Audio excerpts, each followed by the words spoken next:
Welcome back to Manhwa Unlocked. Hit that subscribe button and let's unlock another world. It was a beautiful sunny day.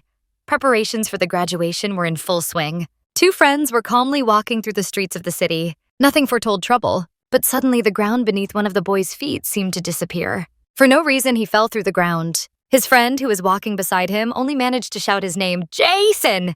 The boy was literally carried into the depths. It turned out that he had fallen into hell. At first, he was completely bewildered.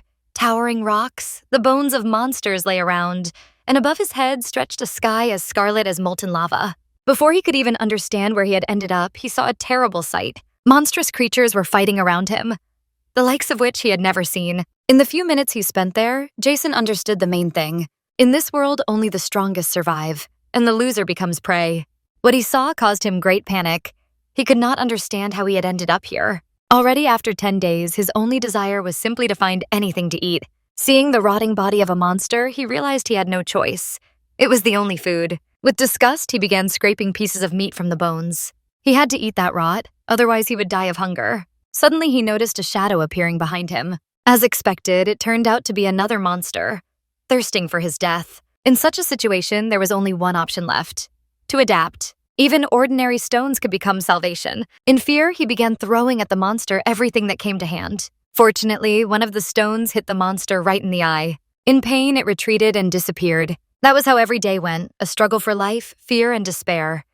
Jason missed his loved ones the most. On the 39th day, he began to get used to the local conditions and even found himself a weapon. He realized that to survive, he would have to kill everyone who threatened his life. By the 51st day, he had already found a place where he could sleep relatively safely. To survive, he had to give up everything human. Even the feeling of disgust became a luxury, because obtaining food was incredibly difficult. And suddenly, a strange level-up icon appeared before his eyes. Jason decided he was going insane. After solitude and the experienced stress, anyone could think so. But it was not a hallucination. He really could level up, and with each increase, his strength multiplied many times. 7 years later, he reached level 24 and could now destroy most monsters with a single blow.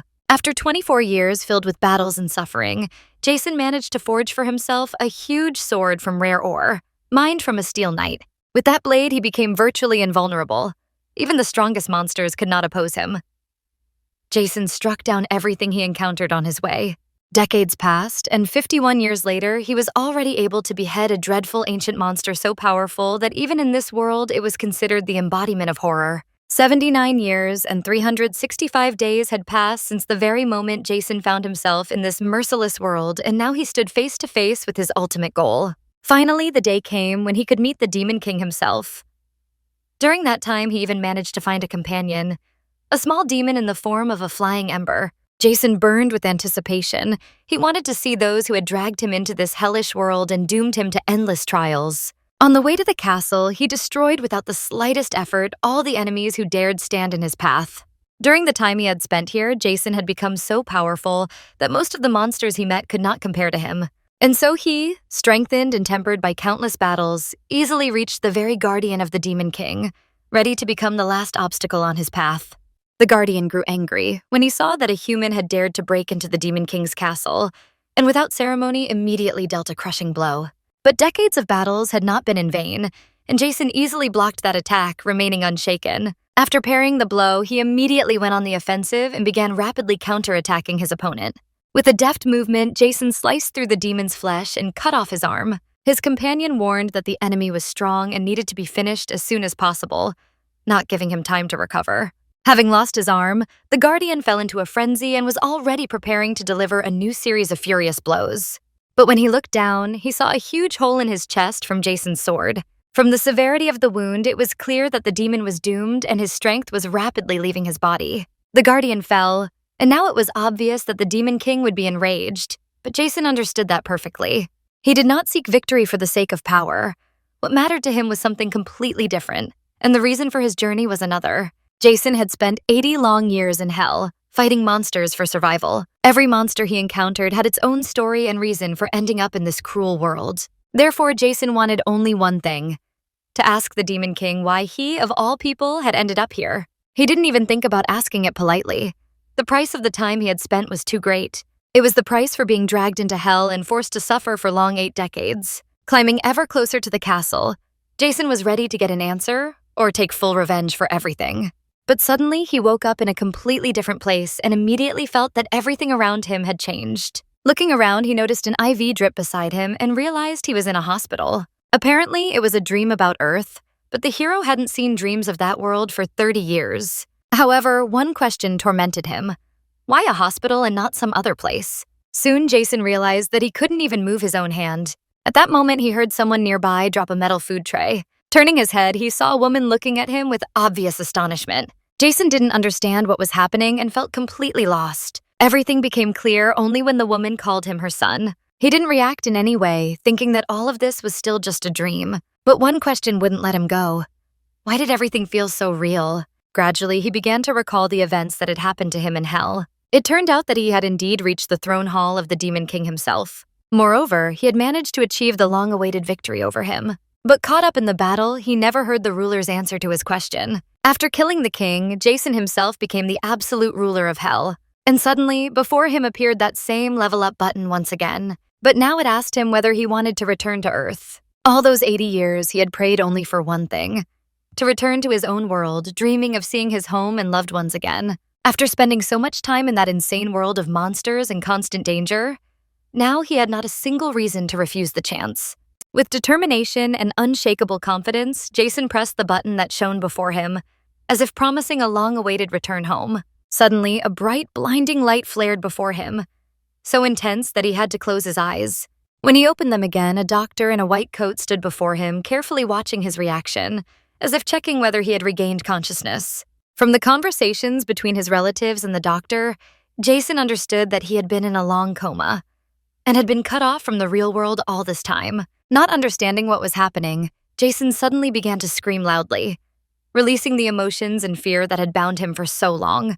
Hearing the screams, everyone in the ward hurried to calm him, afraid that he might harm himself or completely break down. He could not understand when and how he had moved into reality, and why he had suddenly received a notification from the system itself. The doctor, who had been watching over him all this time, carefully approached and began to gently calm him, trying to bring Jason to an understanding of what was happening. But Jason, seized by panic, suddenly began to resist and bit the doctor's hand, not understanding what he was doing or why. What the doctor did to him after that, he didn't understand. Perhaps a paralyzing drug, or maybe some kind of magic that deprived him of strength. How he had lived to this moment, Jason couldn't comprehend at all. Everything that was happening seemed strange and dangerous. He still thought he was in hell, and everything around him was just hallucinations, with enemies trying to use it to kill him. But Jason knew he would not give up so easily after everything he had been through, and his will to live was stronger than fear. He gathered his last strength and prepared to make decisions on which his fate and return home would depend. The loud noises coming from the ward were heard by two orderlies who rushed in to help. They immediately grabbed Jason by the arms and began to calm him down. Suddenly, the main character abruptly fell silent, as if he had seen something. His skin instantly turned pale and fear was visible in his eyes. It turned out that in the window, he saw a wormhole that had appeared right above the city itself. Only with the help of two more people did they manage to lay Jason on the bed. But even then, he didn't want to give up and kept trying to break free. Therefore, the doctors had to inject a sedative directly into his neck. Gradually, Jason began to calm down. Soon, he completely fell asleep. At that time, the news began reporting that around 9 in the morning, new gates had opened above Songpagu. But a group of hunters responsible for that area had already been dispatched to the scene. Upon arrival, they immediately began killing all the monsters that had crawled out of the wormhole. The battle continued. The hunters combed the area, clearing it of dangerous creatures threatening the city. During the battle, one of the hunters received a call from the head of the organization. He was asking about the approximate time of mission completion. Judging by how the battle was going, the hunters expected to finish in about an hour. The head was monitoring everything happening on the battlefield, as well as observing the events afterward. Therefore, he ordered to be informed immediately once the mission was complete. At that moment, the effect of the sedative was beginning to wear off. When Jason opened his eyes, he saw before him the very head of the hunters. When the head addressed him by name, he didn't immediately recognize who was standing in front of him. It was Chan-ho, the friend he had been walking with before ending up in hell. He began asking how Jason was feeling since he had been in a coma for 10 whole years. After he suddenly collapsed on the street, he had lain in a hospital bed all this time. For Jason, those 10 years in hell had felt like 80. After he ended up in the hospital, his mother worked tirelessly. Because of the hospital expenses, she even had to take on 2 jobs. The most important thing now was for Jason to recover as quickly as possible and return to his former self, and he didn't have to worry about work. Chun-ho had saved a position for him. Gradually, the main character began to recover. He was even allowed to walk around the hospital grounds, though still in a wheelchair. This worried him deeply, as in such a state he couldn't even help his family. That could lead to many troubles and make him a heavy burden for his family. After all, reality here was no less cruel than hell itself. Suddenly, they stopped abruptly, and his mother began trembling with fear. In front of them stood two men who clearly knew his mother. They were enforcers. They had come for the money Jason's mother had once borrowed for his treatment. She begged them to give her a little more time to prepare the money by next month. But they didn't believe her, as they had heard that more than once. How could an ordinary woman with a sick child find such a large sum in such a short time? The main character's mother grabbed the man's arm, still hoping they would grant her a delay. But he didn't need simple promises. He pushed the woman away and ordered her never to touch him again, not even with a finger. Jason was enraged by the men's behavior. This time, the enforcers weren't planning to negotiate peacefully. She begged them not to do anything to her in front of her child. But the debt hadn't been repaid for 2 years, and these men were ready to do anything to get it back. The man began beating the woman, thinking that fear would make her repay the money faster. All of this happened right before Jason's eyes, and he was furious at what he saw. He couldn't bear it any longer. But sitting in a wheelchair and unable to stand, he began insulting the man to draw their attention to himself. It worked. They left his mother alone, but now their aggression was directed at Jason himself. One of them grabbed Jason by his hoodie and lifted him up. His face showed that the hero's words had angered him so much he was ready to beat even a wheelchair patient. Seeing this, his mother begged Jason to apologize quickly so they would leave him alone. But Jason stayed silent. Then she turned to the man himself, insisting that her child was just a patient. But these men knew no mercy.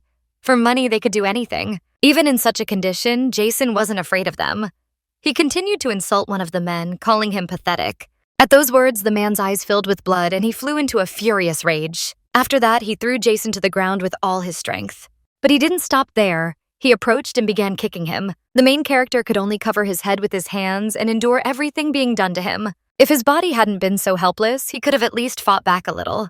But now he could only lie there and groan in pain. Jason's mother tried to help him, but the second man grabbed her arm, preventing her from doing anything. Continuing to beat Jason, he smiled and ordered him to repeat what he had called him earlier. Suddenly, out of nowhere, the same window Jason had seen before in hell appeared before his eyes. It said that a divine quest would soon begin, and if he refused, he would receive no reward. His doubts didn't last long. After all, only with the help of such windows had Jason managed to survive in hell all those years. Thanks to them, he increased his strength and could resist the monsters. After accepting the quest, he saw the world suddenly freeze. Jason immediately realized this happened because he had agreed to the system's mission. Now the window said he had to reach the designated location, and as a reward, he would receive medicine capable of restoring his helpless body. But what intrigued him even more was another point in the reward. After completing the quest, he would gain an additional realization plus 10% to his health. The place he needed to reach was only 10 meters away, but the problem was that he couldn't stand up. He was ready to crawl there if it meant he could regain his former condition. Beaten and wounded, he barely moved his hands, trying to reach the point marked in the mission. But with the limited time given, completing it at such a pace was extremely difficult. Determination alone wasn't enough, so Jason began to think about how to make the task easier. The system had never given impossible trials, which meant there had to be another way this time too. The solution turned out to be quite simple. He just had to correctly understand the goal of the quest. After all, it didn't specify how exactly he had to reach the location. That meant he could use any method available to him. Unfortunately, he realized this too late. Most of the time had already passed, and only a few seconds remained. Fortunately, his wheelchair was right beside him. Gathering the last of his strength, he painfully climbed onto it, and immediately rushed toward the destination. There was no time to waste. Only 9 seconds remained until the end of the mission. Despite his injuries and exhaustion, Jason sped toward the marked point. In the final seconds, he managed to reach it, completing the system's quest. As promised, his reward for the effort was an elixir that restored 10% of his former strength and healed all the wounds he had sustained that day. Jason didn't hesitate and drank the entire flask of red blood-like elixir at once. Instantly, his body filled with strength and the pain tormenting him vanished. The result of the medicine's effect. As soon as the mission was completed, the world returned to normal, and the thugs who had been beating Jason moments ago couldn't understand where he had disappeared to. As soon as the mission was completed, the world returned to normal, and the thugs who had been beating Jason moments ago couldn't understand where he had disappeared to. The hospital security arrived. apparently called by concerned passersby. While the guards dealt with the men, Jason's mother spotted her son on the other side of the park. The man who had kicked him couldn't believe how Jason ended up there, since just a minute ago he had been lying right under his feet. But his partner said they'd better leave, or they'd be in big trouble if caught. The thug reluctantly agreed, and they disappeared. Night had already fallen, and most of the hospital's patients were asleep. Only Jason couldn't close his eyes, wondering how that window had appeared before him again. He tried several times to summon it once more, but nothing happened, and he was about to give up. These thoughts kept him awake. Besides, he needed to restore his body as soon as possible before the thugs returned, which meant he had to create a new quest for himself. And as soon as he thought about it, a message appeared before his eyes. The Pantheon awaits the arrival of perfection. Before he could even understand what was happening, Jason found himself in some other world. Perhaps it was a dream. But then another system window appeared, stating that Jason had arrived in the Pantheon and must complete his realization by performing tasks. There were more and more questions, but one thing he knew for sure. This was not a dream. Without hesitation, Jason began to complete the missions, as it was his only chance to recover and regain his former power. The system's second task was to destroy a certain object. As soon as he accepted, a blue sphere shaped like a monster's face appeared before him. Gathering all his strength into his fist, Jason attacked the object without delay and easily shattered it into pieces. The third mission of the system was to run a distance of 10 kilometers. Jason handled this task without much difficulty as well. The next mission was to complete 1,000 push-ups in just 2 hours. That too didn't cause him much trouble. After finishing these tasks, Jason's realization rate reached 55%, but the main character wasn't too happy about it. After everything he had done, his progress was just a bit over half, and the reward was merely some kind of tonic. The moment he thought that the system should give him a proper mission, a new window immediately appeared before him. It stated that he had to defeat a specified opponent, the Weeping Demon. Suddenly, a pillar of light appeared before him, and from it emerged the demon himself. Back in hell, Jason had barely survived their encounter, yet now he was strangely glad to see him again. Without hesitation, the demon attacked the main character. Jason barely managed to dodge the strikes. He still hadn't regained the form he once had in hell. Gathering his strength, he launched his first attack, but the demon instantly threw him aside, inflicting serious injuries. Despite that, Jason didn't give up and kept dodging the blows. Soon, however, the demon caught him in his claw and began to squeeze. It is literally tearing Jason's insides apart. Knowing that he had defeated similar monsters in hell, Jason tried to recall how exactly he had managed it before. It didn't take long. The needed images surfaced in his memory. Suddenly, the demon's hand shattered into small pieces. Jason remembered that in hell, he had a sword he could summon. With the weapon in hand, things became easier. After a few swings, he managed to kill the monster. Another quest was completed, and Jason's realization rate now stood at 55%. After that, Jason returned back to Earth. Dawn was breaking outside, and the first rays of sunlight gently shone through the windows. The light in the hospital room suddenly flickered on. The creak of an opening window could be heard as a soft morning breeze rushed inside. A moment later, Jason's mother woke up, startled by a bright ray falling right across her face. Before her stood the silhouette of a man. She wasn't fully awake yet and didn't immediately recognize him. But as her eyes adjusted to the light, the woman gasped in horror and joy at the same time. It was her son standing before her. It was unbelievable. He hadn't even been able to walk, yet now he stood on his own legs and looked completely healthy. His body seemed transformed. Strong, fit, as if he had been training his whole life. Not a trace of illness remained. Jason smiled softly and said, "Mom." Meanwhile, life in the hospital went on as usual. The time for routine checkups was approaching. Jason sat calmly on the bed, waiting for the nurse to examine him. After the checkup, the doctor was stunned. Just 2 weeks earlier, the prognosis had been for at least 6 months of rehabilitation, yet now the young man looked completely healthy. In mild confusion, Jason's mother asked the doctor how such a thing was possible. Her son moved as if he had never been ill at all. The doctor only shrugged. In his entire practice, he had never seen anything like it. From a medical standpoint, it was inexplicable. The woman grew frightened. What if something unnatural was happening? But the doctor reassured her, suggesting that Jason might simply have rare, innate physiological traits. At that moment, Jason was getting irritated. They examined him too thoroughly, like some rare specimen. Even the nurse couldn't hide her astonishment at such rapid recovery. When everyone left, the young man clenched his fists. His movements were steady. His arms and legs obeyed completely.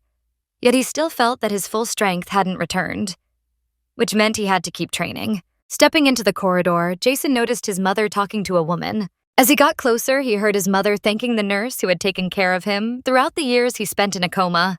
The nurse only smiled sadly. She knew how much those years had cost the woman. The fact that Jason had even woken up was a miracle in itself. The fact that he could walk. A double one. Hearing this, Jason was shocked. He could hardly imagine the suffering his mother had endured over those 10 long years. At that very moment, he swore to himself that he would become stronger. No matter what happened, he would never let her suffer again. In solitude in the hospital bathroom, he once again said the keyword, Pantheon. In solitude in the hospital bathroom, he once again said the keyword, Pantheon. Once more, he found himself in the very same world where he had completed his previous missions. But now he had a goal: to finish the restoration as soon as possible. This time, the system offered him a special quest. Jason could choose the difficulty level himself. Without thinking twice, he decided to finish everything quickly. His choice fell on the most dangerous level, Hell. A black sphere appeared before him, as if woven from darkness itself. When it burst apart, a warrior with a huge sword in his hands emerged from within. Jason looked closely and felt a chill run down his spine. Standing before him was himself, or rather, his reflection from Hell. He remembered, after killing the Demon King in Hell, he had become the strongest being there. So it was no surprise that his opponent turned out to be a doppelganger, a copy of Jason possessing all his former power. The double didn't waste time and attacked immediately. Luckily, Jason managed to draw his sword in time. He blocked the first strike, but the doppelganger instantly delivered a second blow. A fierce exchange of strikes began. Blades clashed, slicing through the air. Several hits still landed on Jason. Fresh wounds appeared on his body. The guy realized that in his current state, he couldn't match his opponent in strength or speed. The longer the fight lasted, the worse it would get for him. Suddenly, one of the strikes hit. The enemy knocked him to the side, throwing him to the ground. Jason just smirked. The fake indeed surpassed his current self. But he wasn't planning to retreat. Today, victory would be his. Nothing could stop him, not even such a strong opponent. Activating the Bloodseeker's Wrath ability, he felt a surge of rage. His speed, endurance, and strength increased several times over. He easily dodged the next blow of the double, as if he had become a completely different person. Instantly, he grabbed the enemy by the head and slammed him into the ground with all his might. All that was left was to finish the opponent with his sword. But at the last moment, the doppelganger managed to dodge. He jumped back several meters, and to Jason's horror, he activated the same ability, Bloodseeker's Wrath. Empowered, he struck lightning fast. The blade slashed Jason's back. At that moment, in reality, someone knocked on the bathroom door. His body on the floor stood motionless, as if asleep, while his soul fought in the Pantheon. It was the janitor. She wanted to clean the restroom, but the door was locked. She was about to open it with a spare key. Meanwhile, in the Pantheon, the deadly battle continued. If Jason lost here, everything he had achieved would disappear. He frantically thought of how to turn the tide of the fight, and suddenly he remembered the inventory. The system menu flashed before his eyes. At the same time, the janitor had almost opened the door, but she got distracted. Someone called her to the 3rd floor. The woman left, and Jason sighed in relief. Now he could act. In the inventory, he found many potions obtained from previous quests. Among them was one special potion. It increased endurance by 20%. He rarely used it before, but now was the perfect time. If I drink 5, I'll be able to fight on equal terms, flashed through his mind. But he had almost no time. The enemy wasn't going to wait. Jason managed to drink only 1 potion, but already felt his strength returning. He confidently blocked the next attack. Without wasting a second, he pulled out 3 more bottles and drank them in one go. Energy filled his body. Continuing to fight, he managed to finish the 5th potion as well. But even with full endurance, the battle remained incredibly hard. The enemy grabbed him by the throat and pinned him to the ground. The double's blade was already about to pierce his chest. In despair, Jason opened the inventory again. He managed to block the strike, then gathered all his strength and delivered a crushing blow. The blade pierced through the enemy's body. The doppelganger shuddered, let out a terrible roar, and disintegrated, vanishing as if it had never existed. New system windows flashed before Jason's eyes. The messages stated that the restoration was complete. Now Jason could use the power of Hell even in the world of the living, no longer limited to mere memories of it. But along with the power came his old scars. Each of them reminded Jason of the harsh times spent in Hell, the pain and suffering he had endured. These marks were not just wounds, they had become symbols of survival. Jason was about to return to Earth, feeling a strange excitement. But suddenly, the system notified him of several missed messages. They said that the new sovereign of Hell was none other than him. And because Jason had returned to Earth, the realm had been temporarily sealed. All demons of the Pantheon were to await the return of their lord. It turned out they were all waiting for Jason's help. But remembering how, for those 80 years, he had suffered because of demons, the hero only smirked. He had no intention of helping them. With those thoughts, Jason commanded the system to open a portal back to Earth. The demons remained imprisoned, tormented by their endless weight, bound by the seal of hell. Jason stepped outside and felt the first rays of sunlight fall upon his face. It was a beautiful, clear day, as if nature itself welcomed his return. Remembering the past and rejoicing in the power that once again filled his body, he playfully did one-handed push-ups by the window of his hospital room. At that moment, the door quietly opened. Lena, the doctor, and his mother entered the room. Their gazes immediately fell upon Jason's transformed body. The doctor, barely hiding his astonishment, whispered that perhaps Jason was indeed an awakened, but his mother only shook her head. She refused to believe it. The doctor began to reassure her, saying there were no clear signs of awakening yet, though the speed of the young man's recovery was impossible to explain by normal means. His mother looked at her son with tears in her eyes. She couldn't understand how such a miracle, or perhaps a curse, could have happened to her child. The hospital had done everything possible, but now the rest would have to be handled by the Association of the Awakened. Hearing this, Jason frowned. He couldn't understand what had happened to the world while he was gone, who these awakened were, and why only some association could now decide his fate. Because Jason recovered too quickly, he was discharged rather soon. Together with his mother, they went home. On the way, he tried to process what the doctor had told him. Lately, Jason had pretended not to notice the anxiety in his mother's eyes and cared only about the system's quests. But now it was obvious she was hiding something. What happened during those 10 years of my absence? He thought, looking out the car window. The city they were driving through seemed heavily damaged. Sirens stood on every corner, warning of possible danger. The atmosphere was heavy, as if the whole world lived in anticipation of disaster. Returning to his old house, which he hadn't been in for so long, Jason felt mixed emotions, longing and a strange unease. But as he entered, he noticed someone rummaging through the drawer, pulling out money. It was a young girl with pink hair, dressed in a tracksuit. Jason immediately decided to find out who she was. The girl turned around sharply. She was so shocked by his appearance that she couldn't utter a single word. At that moment, his mother entered the house.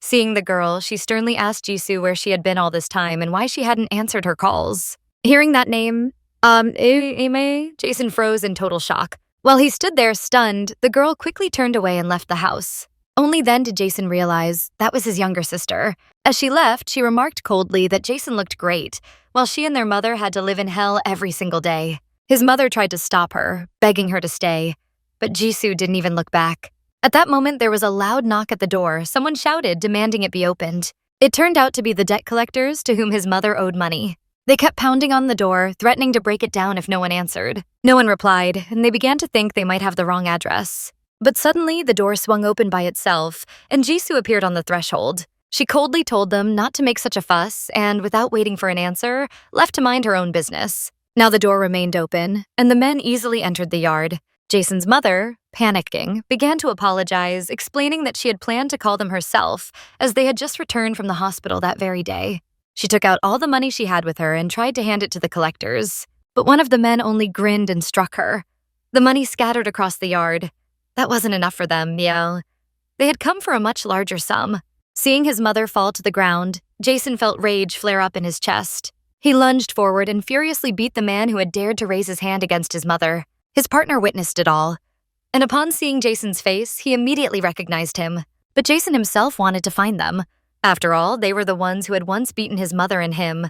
Now it was time to settle the score. He grabbed the thug by the head, squeezing it with an iron grip. Then, with furious strength, he began to beat him, releasing all his pent-up rage. Bleeding, the thug noticed an old chair in the yard. Grabbing it, he lunged at Jason in a fit of anger. But Jason shattered the chair with a single blow and immediately punched the man in the face. The strike was so powerful that the opponent flew across the yard and crashed several meters away. Realizing they couldn't win, the second thug pulled a knife from the holster on his belt. He tried to intimidate Jason, waving the blade, but Jason only approached him calmly. Step by step, with a cold smile, Jason grabbed his wrist, the one holding the knife. With a simple motion, he broke the bone, making the man howl in pain. Then the second thug, already lying on the ground, began shouting threats, claiming that after this, Jason would never live peacefully again. To that, Jason smiled and replied that he wouldn't have any problems if he simply killed them right now. At that moment, his mother screamed, begging him to stop. Taking advantage of the pause, the thugs barely managed to get up and ran away. Already in the car, they discussed how they would still collect the debt. Returning empty-handed to their boss was suicide. He had told them to at least get a signed note. On the way, one of the men noticed Jason's sister walking along the sidewalk. Their eyes met, and it was clear they intended to use her as a hostage. Meanwhile, Jason's mother began to tell him the whole truth about the debts. After his fall, she had rushed from hospital to hospital, selling everything she could. The house and the family shop had to be given up, but even that money didn't last long. In desperation, she took a loan from private moneylenders. But the debt grew rapidly and the interest crushed her harder each day. She had nothing left to pay with, so she worked herself to exhaustion. Days at a gas station, nights in a store. Even his sister dropped out of school to help the family. Life had turned into pure survival. Suddenly, his mother's phone rang. It was those same thugs. Jason snatched the phone from her hand. On the other end, he heard they had his sister. They gave him 24 hours to find 100 million. Otherwise, her life would be in deadly danger. Jason said nothing to his mother. He only promised to return alive and left the house. A system window appeared before his eyes. The system reported, bonus reward. Release of a basic skill. 4 abilities were available to choose from. Only one could be selected. Jason didn't hesitate long and chose the one that perfectly suited rescuing his sister. Meanwhile, the thugs brought the girl to their base. As they rode the elevator up, the lights suddenly flickered and strange shadows danced around them. One of the thugs felt that something was moving toward him from the darkness. Jason emerged directly from the shadow. His new skill, Shadow Conjurer. It allowed him to control shadows and move through them. And if he had an item or blood of his target, he could teleport directly to them. That was exactly how he found them. The thug didn't even have time to swing his knife. In the next moment, he was lying unconscious. The second one screamed in terror, "He's an awakened!" But Jason himself didn't understand who these awakened were, or why everyone kept calling him that. The elevator doors opened and the thug called for backup. Jason immediately knocked him out. A crowd of goons from the floor charged at Jason, but his new ability made them helpless. They couldn't even touch him. Jason effortlessly took them all down. Reaching his sister, he removed her handcuffs and blindfold. He told her to go home. As for himself, he stayed behind. He wanted to test something. Jason began climbing the floors, beating up every bandit who stood in his way. At that moment, the gang leader's phone rang. He answered irritably, as he hated being disturbed while relaxing. His men were begging for help, admitting they couldn't handle Jason. Those words enraged the leader so much that he smashed the phone on the table with one swing of his hand. Jason was already finishing off the last of the bandits, when suddenly the wall of the building collapsed. He barely had time to turn his head. A giant man was flying toward him at incredible speed. The man grabbed Jason's head and slammed him into the ground with full force. Jason realized that this opponent also possessed superpowers. And it seemed that his mother and sister knew about the existence of such people, since they weren't surprised at all when they saw his powers. Jason used his ability, but despite his massive size, the leader turned out to be astonishingly agile and easily dodged. Realizing the danger, he decided to fight at full strength, but it didn't help him. One punch from Jason was enough to disfigure his face. The hit threw the man against the wall, which creaked, ready to collapse. The leader couldn't understand how he, so experienced and strong, was losing to an ordinary guy. While he was lost in thought, Jason kicked him, finishing the opponent off. This man was the cause of his family's suffering. Jason had no intention of holding back. When the leader realized he wasn't Jason's equal, he began begging for mercy. Beaten with tears in his eyes, he offered money and anything else just to stay alive. Jason, realizing that he currently had no money, couldn't resist the thought of taking advantage of the offer.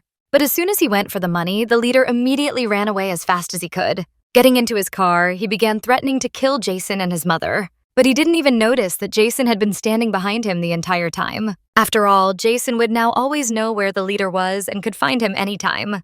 Jason managed to get only 500 million won from those bandits. But since he had been in a coma for 10 whole years, he literally didn't know whether that was a lot or a little.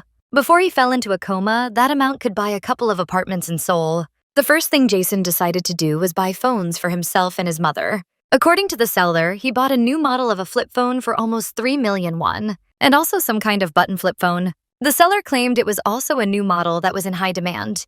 He named the price as 2 million, but the seller was clearly trying to trick Jason since he didn't know current prices. At first, the seller offered to sell the phones on installment.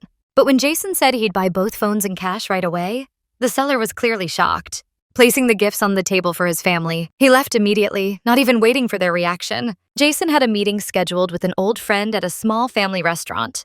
When the friend saw Jason, he was surprised. as Jason had changed beyond recognition in such a short time. Over some drinks, they began discussing what Jason would do next. Suddenly, Jason asked how many floors in a building he could buy for 500 million. His friend was, to put it mildly, shocked. How could Jason have such money after just waking up?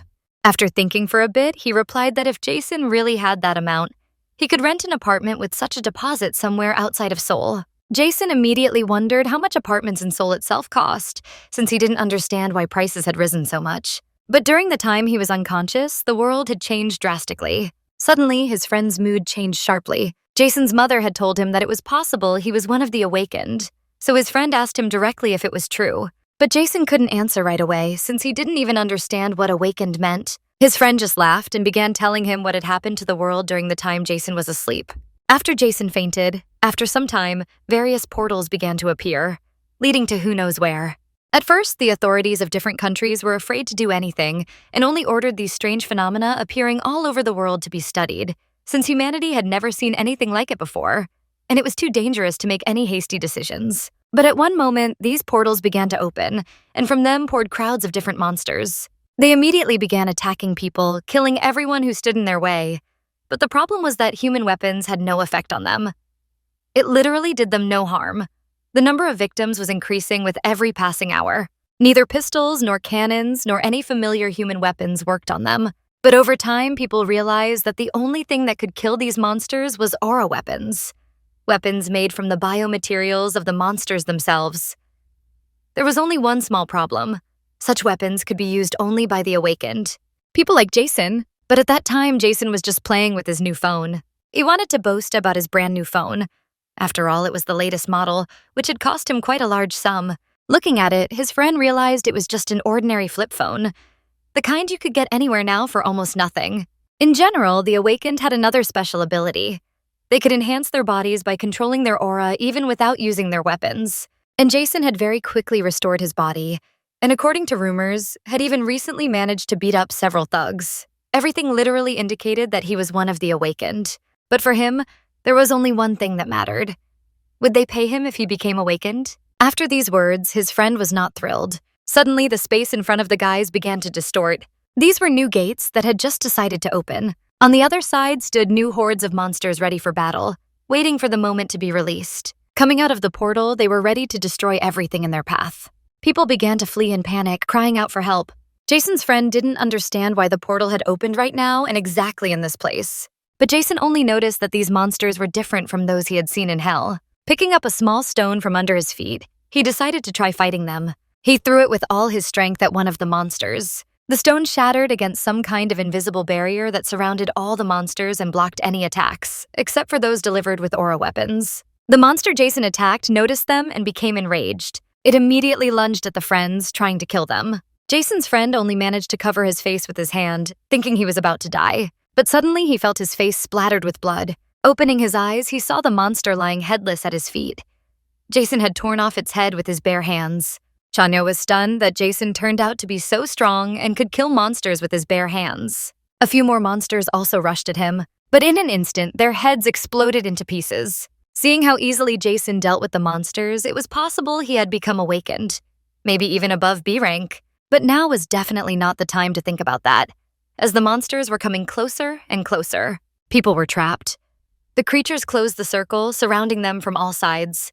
Clenching his fists, Chanho tried to take the lead and shouted, ordering people to follow him. But at that very moment, the monsters began their assault. They blocked the nearest escape routes, and it became clear. Against such fast and strong beasts, running away would be nearly impossible. Chanyo understood this, and the feeling of helplessness was eating him alive. The monsters were advancing closer and closer, step by step. In the crowd, a desperate cry rang out. A little girl was calling for her mother, having lost her in the chaos of panic. The screams mixed with the roar of the creatures. The slaughter had begun. One of the green brutes, as huge as a tower, swung its clawed hand at the girl. But a young man managed to grab her out of harm's way and rolled aside, saving the child's life. At that moment, Jason arrived. With one crushing blow, he tore the monster's head off. A spark of hope flared in Chanho's chest. With such an ally, they might have a chance to survive. But Jason didn't even look at him and sharply barked, "Get out, you're in the way." Everything happening was being filmed on a phone by the owner of a butcher shop. The viewers of the stream couldn't believe their eyes. An ordinary guy was single-handedly holding off an entire horde of monsters. The cameraman, his voice trembling, commented, "Jason is in danger. He's surrounded." He tried to warn the hero, but it was already too late. One of the monsters struck with monstrous force. Jason was thrown to the side, crashing into a car. The chat of the stream erupted in despair. Viewers were certain this was the end. Meanwhile, Jinho managed to lead the remaining people through the sewers, saving their lives. But he didn't go with them. His heart burned with determination to return and help Jason. The monsters were closing the circle tighter and tighter around the wounded fighter. One of them raised its hand for the final blow, ready to finish Jason off. The camera continued to stream. Millions of viewers held their breath, but the monster's strike never reached its target. It missed. Jason, having gathered the last of his strength, had already managed to take down several other creatures. The crowd of viewers couldn't believe their eyes. He not only survived, but cut his way through the encirclement of enemies. But for the King of Hell, this was only a warm-up. Now he was going to kill everyone, fast and mercilessly. The stream chat exploded with complaints. The picture was blurry, and viewers demanded the cameraman get closer. But he didn't even dare think about it. The risk of dying was too high. And suddenly, a donation. 5 million won. An anonymous viewer promised another 5 if the cameraman dared to get closer and film the fight. The streamer's hands were trembling with fear. No money was worth a life, but the donations kept pouring in. Another 5 million for personal information about the mysterious hero. The phone was literally exploding with payment notifications, but the cameraman still refused. Fear held him frozen. And then came a massive donation, 20 million, followed by a message. If he recorded Jason's face, he'd get 40 more. It turned out the money came from a well-known company that specialized in clearing monster zones. Their people were already moving toward the battle site, and Jason impressed them so much they wanted to recruit him. Some monsters were already hesitating. They saw how easily he was killing their kin and froze in fear. But the leader would not tolerate weakness. He killed one of his own to make the rest charge into battle. Pressured by the chat and the donations, the cameraman finally crept closer, trying to catch a glimpse of the hero's face. But Jason thought only about cutting his way through the ever-growing wave of enemies. His strength was fading fast. At that moment, Chanho returned. He noticed the streamer hiding behind a car, approached him, and ordered him to evacuate. The shopkeeper flinched in shock, dropping his camera. Viewers thought he was dead. Chanho tried to drag him to a safe place, but the man cared only about his phone. Their path was blocked by yet another monster. Overwhelmed by panic, the shopkeeper fainted and Chanho froze, realizing he'd have to carry a grown man right under the nose of a monster. Jason noticed what was happening and without hesitation grabbed a weapon from one of the monsters. Throwing it with incredible force, he hit another creature right in the head. It fell dead instantly. Taking advantage of the brief respite, they both ran into the shop to take cover and catch their breath. Jason understood that time was short and was preparing to leave them for a while. Chanho assured him there was no need to worry. Representatives of the clans were expected to arrive soon. The mention of clans caused mild surprise in Jason, but Chanho decided not to go into details yet, intending to explain everything later when they were safe. At that moment, a system notification appeared before Jason, stating that the realization had reached 100% due to the destruction of monsters, and now he had access to all Pantheon items. Without wasting time, Jason activated a portal and entered it. Chanho was stunned by what he saw. He had never encountered anyone capable of opening portals on their own, and even began to doubt whether the person before him was truly Jason. Once inside the Pantheon, Jason immediately checked the level of his magical power. To his disappointment, only 10% of his former strength remained. He had previously assumed his weakness came from the lack of his personal weapon, but now it was clear the reason lay deeper. To restore his full power, he asked the system for the fastest way to increase magical energy. The system immediately suggested systematizing his personal journal. After the process was complete, the locations and times of new missions would be revealed, and completing them would yield rewards. Jason didn't immediately understand which journal it meant, but soon remembered his old notes made in hell to preserve his sanity. He accepted the system's suggestion and activated the systematization process. Before his eyes appeared that very diary that had once helped him survive amid endless suffering. The pages opened, releasing memories of the past. Everything he had endured in hell came rushing back to him. Pain, despair, sleepless nights, and endless battles. It became unbearably painful for Jason to relive those memories, so he asked the system to skip ahead to the moment when he first obtained magical power. The system transported him to the events on the 16th page, to the time when he was in the Predator's forest, having already spent 5 long years and 75 days in hell. Meanwhile, in the small shop where Chanho and the shopkeeper were hiding, movement began. The shopkeeper regained consciousness, and together they tried to climb higher up the building, hoping to increase their chances of survival. The man accompanying them kept glancing at Chanho and Jae-seon, trying to figure out how they were connected. He knew these two acted too smoothly together to have met by chance. A thought flashed through the man's mind: the 40 million reward for revealing Jae-seon's identity. And he cautiously tried to start a conversation about him. But Chanho was too experienced in such matters and immediately understood the real reason behind his curiosity. He realized that the man had been offered money for information about Jae-seon. Chanho ordered him to be silent and stay quiet. There might still be surviving monsters hiding on the roof. At that moment, Chanho's phone received a notification that his clan's evacuation team was delayed because it was the weekend. After that message, Chanho could only hope for Jae-seon and for his swift return. Meanwhile, the system activated a new mission for Jae-seon, connected to the restoration of his former strength. He had to destroy a celestial being that had taken over the Predator's forest.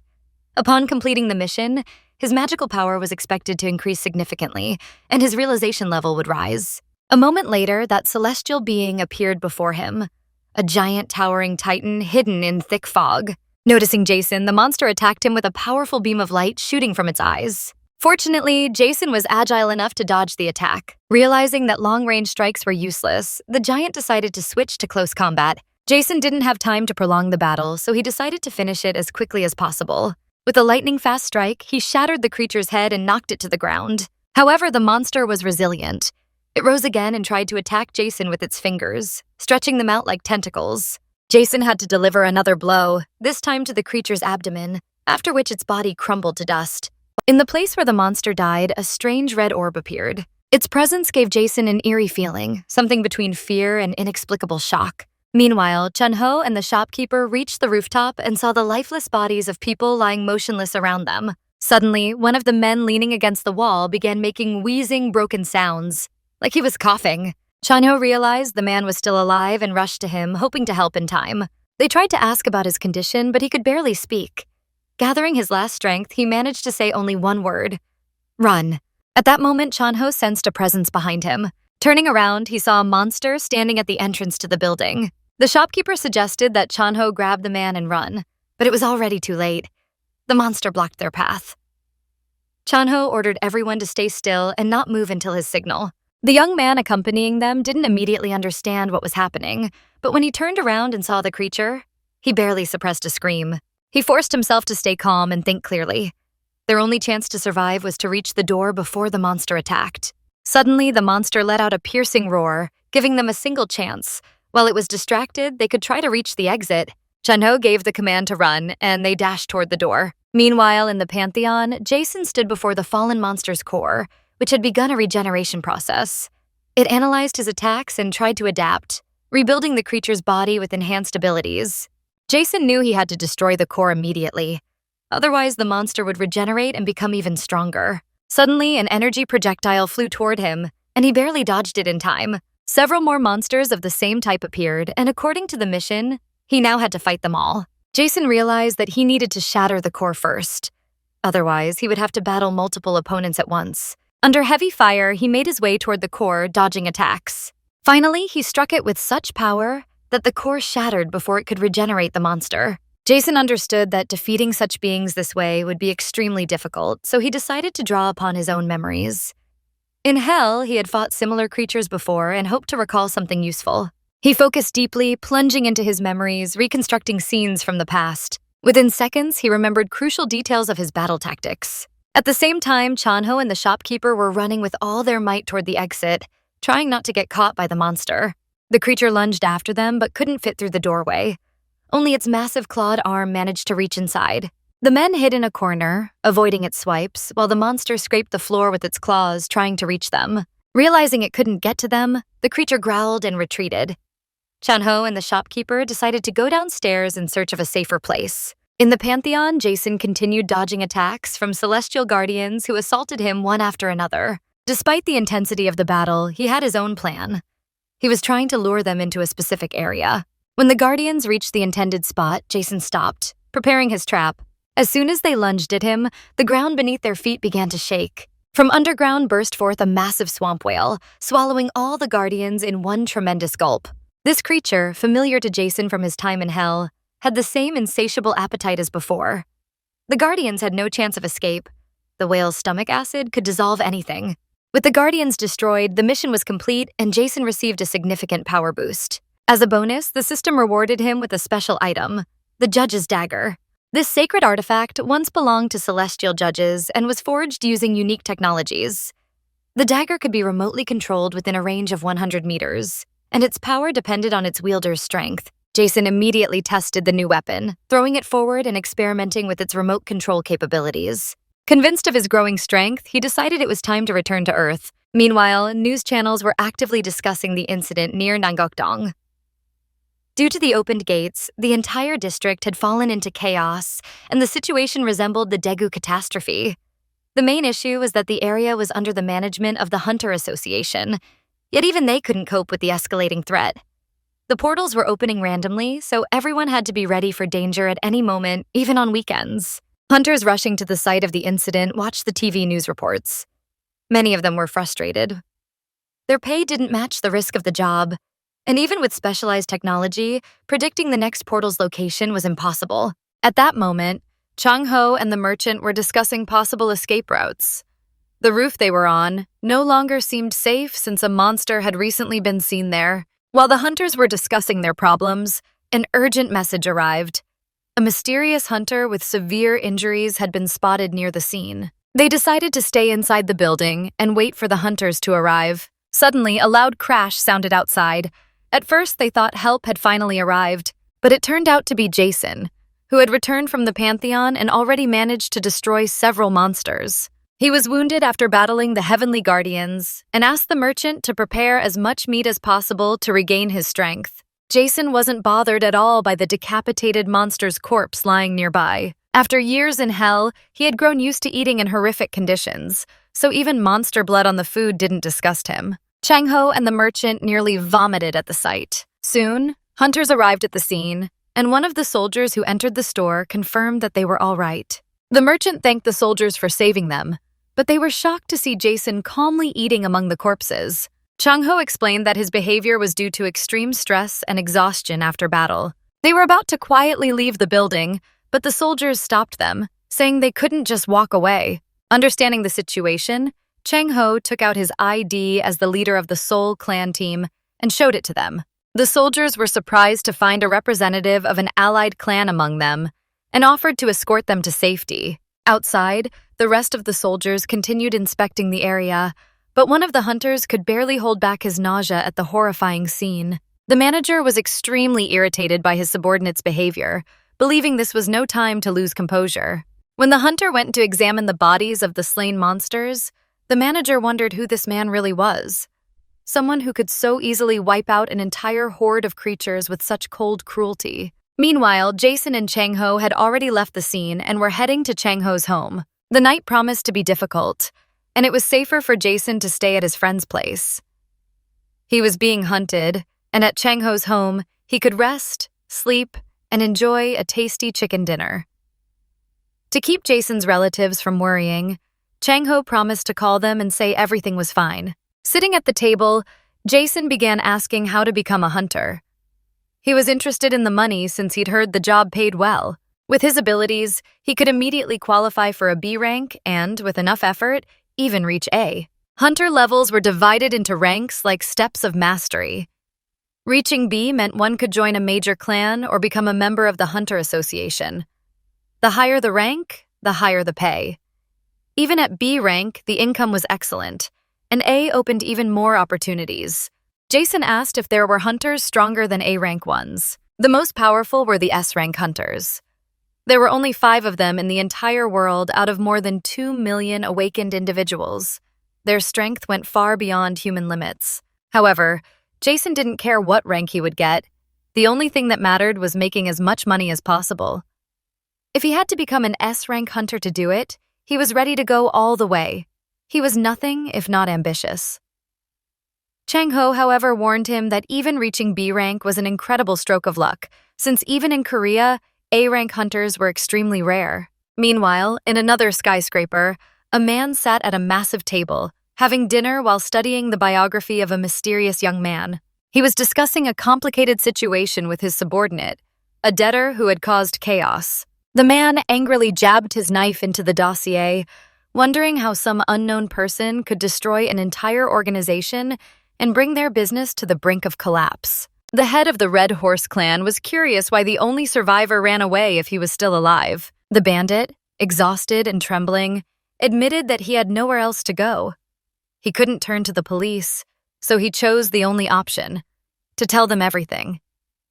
However, his nervousness aroused suspicion, and many wondered what exactly had scared him so much. He glanced at his former boss, swallowing a lump of fear. The leader, named Lee So-gu, placed a hand on his shoulder to calm him, though his own irritation was evident. The bandit, barely holding back tears, begged for his life. Lee So-gu promised to take only the money. He was sure that even after the destruction, the clan must have had some hidden funds left. But the bandit insisted he held a low position and knew nothing about any secret stashes. The man begged him to believe it, and after a short pause, the clan leader decided to let him go. The frightened bandit exhaled words of gratitude, but his relief didn't last long. At that moment, one of Lee So-gu's men silently approached and drove a blade straight into the man's head, shattering his skull to pieces. Blood splattered everywhere, staining even the clan leader's clothes. As he left, Lee So-gu ordered his men to deal with the unknown person mentioned in the documents. The woman standing in the shadows accepted the order and promised to carry it out without any trouble. The next day, Jason went to the Korean Hunter Association building. To enter, he had to tell the staff at the entrance that he came to receive his awakening certificate, after which he would be directed further. Chung-ho advised him to behave as politely as possible, since Jason sometimes made a strange impression with his bluntness. Chung-ho went to work and asked Jason to text him once the results were known. At the entrance to the association, a large line had already formed.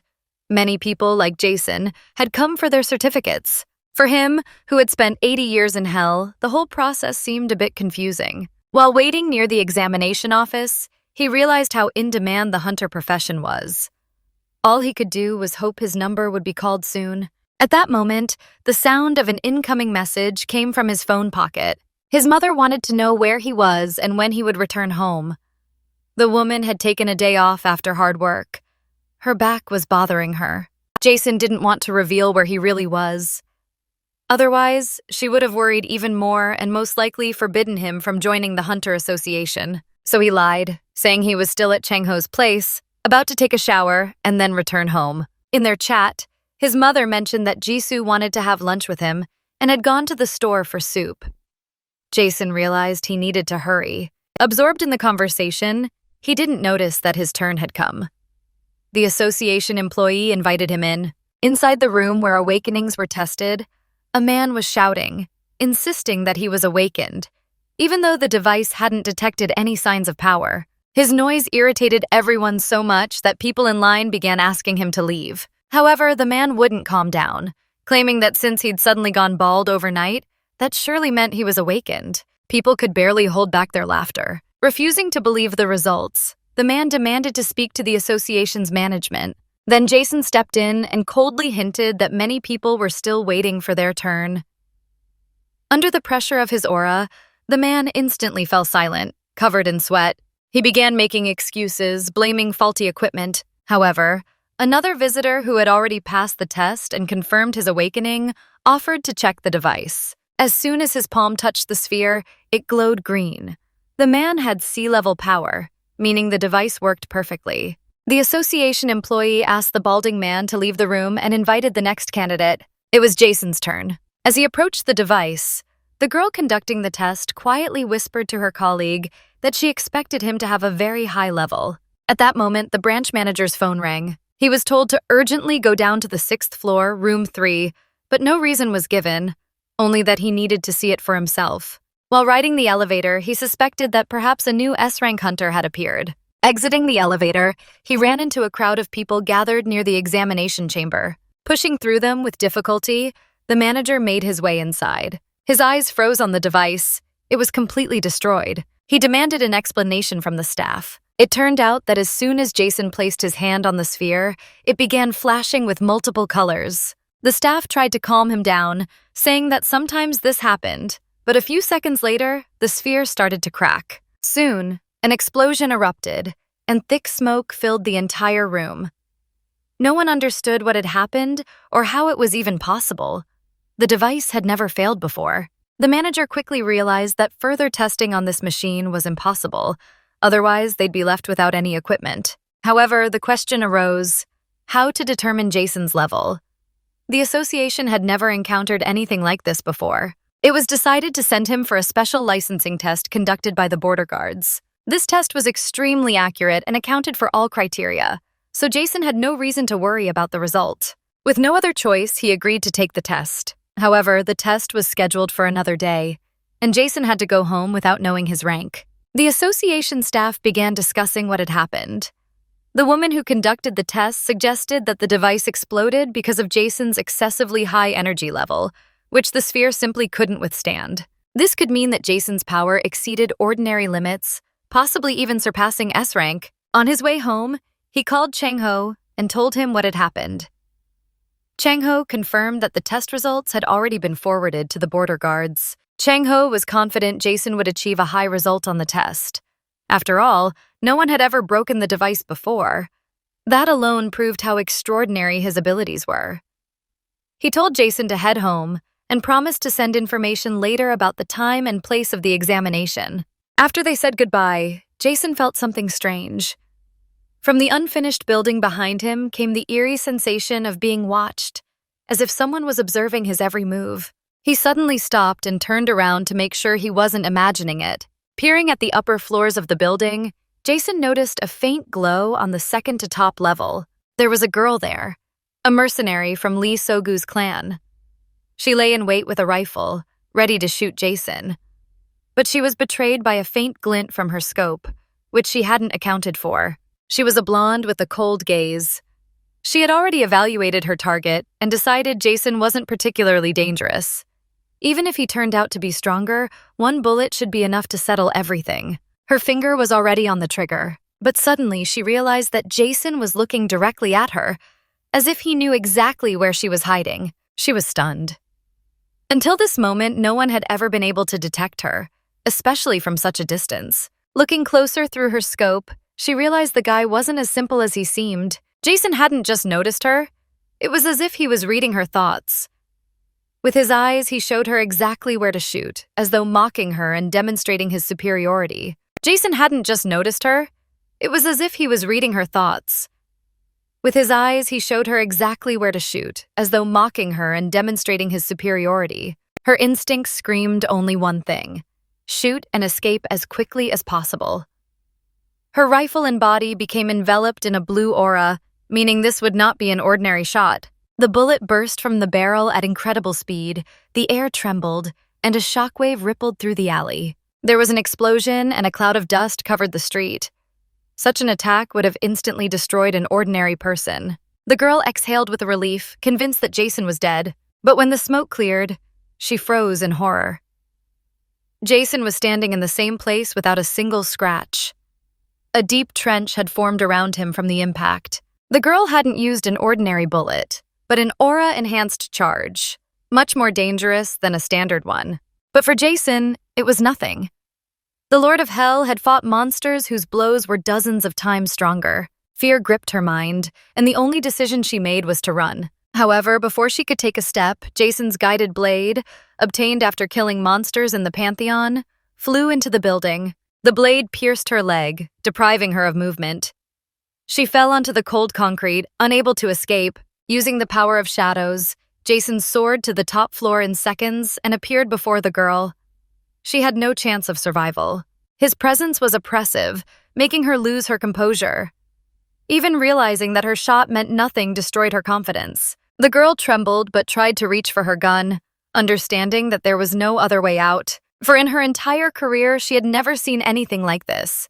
It was beyond her comprehension. He displayed simply inhuman abilities and powers incomprehensible even to hunters of her level. In rage, she began shooting in Jason's direction. She emptied the magazine, hoping to at least hurt him a little, but the bullets only tore the concrete around him. The bullets in the gun eventually ran out. When smoke obscured her vision, she didn't know if she had managed to kill him. But suddenly, footsteps sounded behind her, and the girl froze, feeling his presence at her back. Jason grabbed her by the throat and slammed her into the wall with full force. The next moment, a monster burst from his shadow.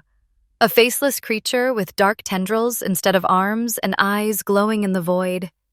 It silently grabbed the girl and pinned her to the wall, immobilizing her. Jason noticed that she had lost consciousness even before the monster could release its venom. It even slightly disappointed him. Killing such a weak target seemed pointless. Jason's attention was drawn to a guitar case lying nearby. Inside, he found the girl's rifle, a stock of bullets, a folded sheet of paper, and 3 photographs. The photos showed his family and himself. When the girl regained consciousness, Jason began interrogating her, demanding to explain where she got this information and who sent her. He made it clear that unnecessary words could cost her life. The mercenary understood she could not reveal the secrets of the Red Horse clan. She feverishly searched for a way out and, recalling the brute who had recently come to her master, decided to use his name, hoping to confuse the situation. She named the man Kim Sonet, and, as expected, Jason did not understand who she was talking about. The girl said that this man had recently gotten into trouble and hinted that he might be the key figure. Jason guessed that it was the man from whom he had recently taken all the money and realized who it was. The mercenary continued to weave her story, hoping to convince him to let her go, but Jason did not believe her words. He forcefully threw the bullet he held in his hand, and it pierced her shoulder. The girl screamed so loudly that her voice echoed through the entire building. She didn't understand why he did it, as she had told him everything she knew. But Jason was sure that mercenaries never reveal the truth voluntarily. That could mean only one thing. She was lying. He gave her one last chance. If she tried to lie again, she would die. The girl was silent, not knowing how to answer his repeated question. She had already failed the mission, and even if she escaped alive, death would find her anyway. The Red Horse clan does not forgive mistakes. Realizing the hopelessness, she decided to act boldly. Clenching her hand over her heart, she prepared to die with pride, taking the man with her. But Jason, without hesitation, tore off her arm, and half her body fell onto the cold floor. He was disappointed. He still hadn't found out who sent her. Now he also had to get rid of the body. Unwilling to use excessive force, he used the skill diary reading, focusing on the memories of the deceased. The search keyword, soul imprisonment. Soon, the necessary information was found, and he headed to the Pantheon. The construction site was empty, the body covered with blue fabric with only a hand visible. The system greeted Jason and asked for the visit date, to which he replied, "The 134th page, soul imprisonment, the artifact. The main royal weapon, one of the 15 powers of hell, binding its owner to the dead through blood." Initially, he intended to use soul imprisonment for battles, but found no worthy opponent. On Earth, however, the situation was different. The artifact would be used for its intended purpose. Jason was transported to the 134th page, to a place called the River of Ghosts. On the opposite shore lay the king's territory. There once had been a boat here, but now nothing remained. No trees, no safe path. Touching the water meant death. The system set the task, to destroy the celestial beings that had captured the river, with a time limit of 30 minutes. Soon Jason noticed flying creatures, seeing for the first time the mechanical constructs of the heavenly beings. Spider-like mechanisms fell to the ground, attacking. Jason dodges a purple projectile that shatters a stone block. He hopes to get a boat after victory and draws his enchanted dagger. The battle begins. He slices the spider in half. He faces a horde of poisonous creatures, from which a barrier protects him. But the Lord of Hell is too lazy to deal with them one by one. So he decides to finish them all at once. With one swift movement, he kills all the monsters and destroys the purple sphere. After that, the system informs him that he has completed the mission. Because of this, his level increased, and the level of realization has already reached 50% of soul imprisonment. Now he can claim his reward for the battle with the insects. A glowing orb appears before him. It turns out to be this blessing of poisonous insects, armor made from the materials of the White Lord. It protects the entire body, reduces injuries, and carries immunity from the fallen. Seeing a bright light on the opposite shore, Jason realized that he would have to cross the river manually after all. When he managed to do this, Jason had already put on the armor. It fit him perfectly, golden armor resembling the shell of insects. At that moment, a desperate new message arrived from the inhabitants of the Pantheon. They reported the disappearance of a fortress and were clearly upset about it. The black-haired man steps onto the lifeless ground, and suddenly a gigantic structure bursts out from beneath it. A celestial obelisk. The system explains. This is a creation of the celestial beings, made of stone. It serves as a concentration camp for the captured souls of the dead. Examining the structure, the Lord of Hell realizes, this is where his next trial will begin. So it is. Before him appears a screen with a warning, a high-difficulty mission. The goal, to destroy the celestial beings. The time limit, 2 hours. The reward, expansion runes and 100% soul realization. At that moment, a warrior in heavy armor appears, the commander of diseases. Once he might have been a serious opponent, but now, compared to the Lord of Hell at his peak, he is nothing. The black-haired man only mocks them, releases a fraction of his energy, and the warriors immediately falter. But even fear does not stop their advance. And then Jason easily cuts off their heads one by one. It seems the monsters are missing their essence. And the guy guesses the reason lies in the obelisk. Deciding to test his power, he uses the ability Bloody Naturalization. This skill devours his health but strengthens attacks and abilities by 300%. With rage, he storms into the enemy army. Crowds of creatures fall under his assault. With a crushing blow, he sweeps away an entire horde, destroying 130 opponents at once. The system confirms the result, but this is only the beginning. Without hesitation, Jason decides to attack from the inside. He rushes to the entrance of the building and clears it completely in a matter of seconds. Explosions echo inside, and all the monsters in the area disappear. The bloodthirsty hero walks outside, mission accomplished. Soul realization has reached 100%, and the reward is 2 expansion runes. 2 glowing spheres appear before him. Before using them, he studies the information. The artifact is called Soul Imprisonment. It is an ancient treasure of the king. The soul of the dead mixes with the owner's blood and falls under his control. The artifact has 3 features: the ability to view memories, resurrect a soul as a warrior of disease, and store them within, but its capacity is small, only 20 souls. Still, as a reward, it could be useful. The guy activates the artifact and begins collecting souls. Immediately, the system offers to engrave the expansion runes. He agrees, and the capacity increases. Now, hundreds of souls can be imprisoned. Having obtained what he wanted, Jason decides to leave the Pantheon. But suddenly, a strange sphere appears. The system reports, the inhabitant of Hell is rejected by the light energy. Now the Pantheon will treat him with greater caution. The guy realizes the residents are once again trying to appease him with words. But they shouldn't count on his generosity. He simply takes the new treasure. His hand fills with radiant energy. After that, the message repeats, useless, empty. The black-haired man leaves the Pantheon and returns to the construction site. But one thing bothers him. Where did the corpse he hid go? Soon he finds himself at home. His sister meets him with reproach. The soup has already gone cold, and she calls her brother to the table. The news on TV reports that the opening of the portals has caused enormous damage. The mother turns off the screen and invites everyone to sit down for dinner. The atmosphere at the table is tense. Jason notes to himself how the world has changed. Now monsters can even be seen on the news. The mother apologizes for hiding it before, afraid to cause her son another shock. But the guy thanks her for saving his life in this world. He tries to lighten the mood and asks if the family needs anything. But Gilly just laughs, saying, could he even afford to buy anything? After dinner, the black-haired man calls his friend. He plans to lay low for a while. Cheon-han is surprised. Is it because the testing will take place somewhere else? But Jason explains. He is worried about the missing corpse. He asks his old comrade to watch over the family. Now he intends to make the enemies come out on their own. Meanwhile, one of the Red Horse's servants has already taken care of the body. Judging by what happened to the Class B mercenary, it becomes clear the guy is not that simple. The servant awaits orders, but the clan leader commands to leave him alone. There will be a test ahead. That's when the opportunity will come. Inside the capsule lies a young man named Jinchul. He eagerly awaits this day. The professor reports. The indicators are stable, the serum can be injected. The fox-eyed man warns the subject.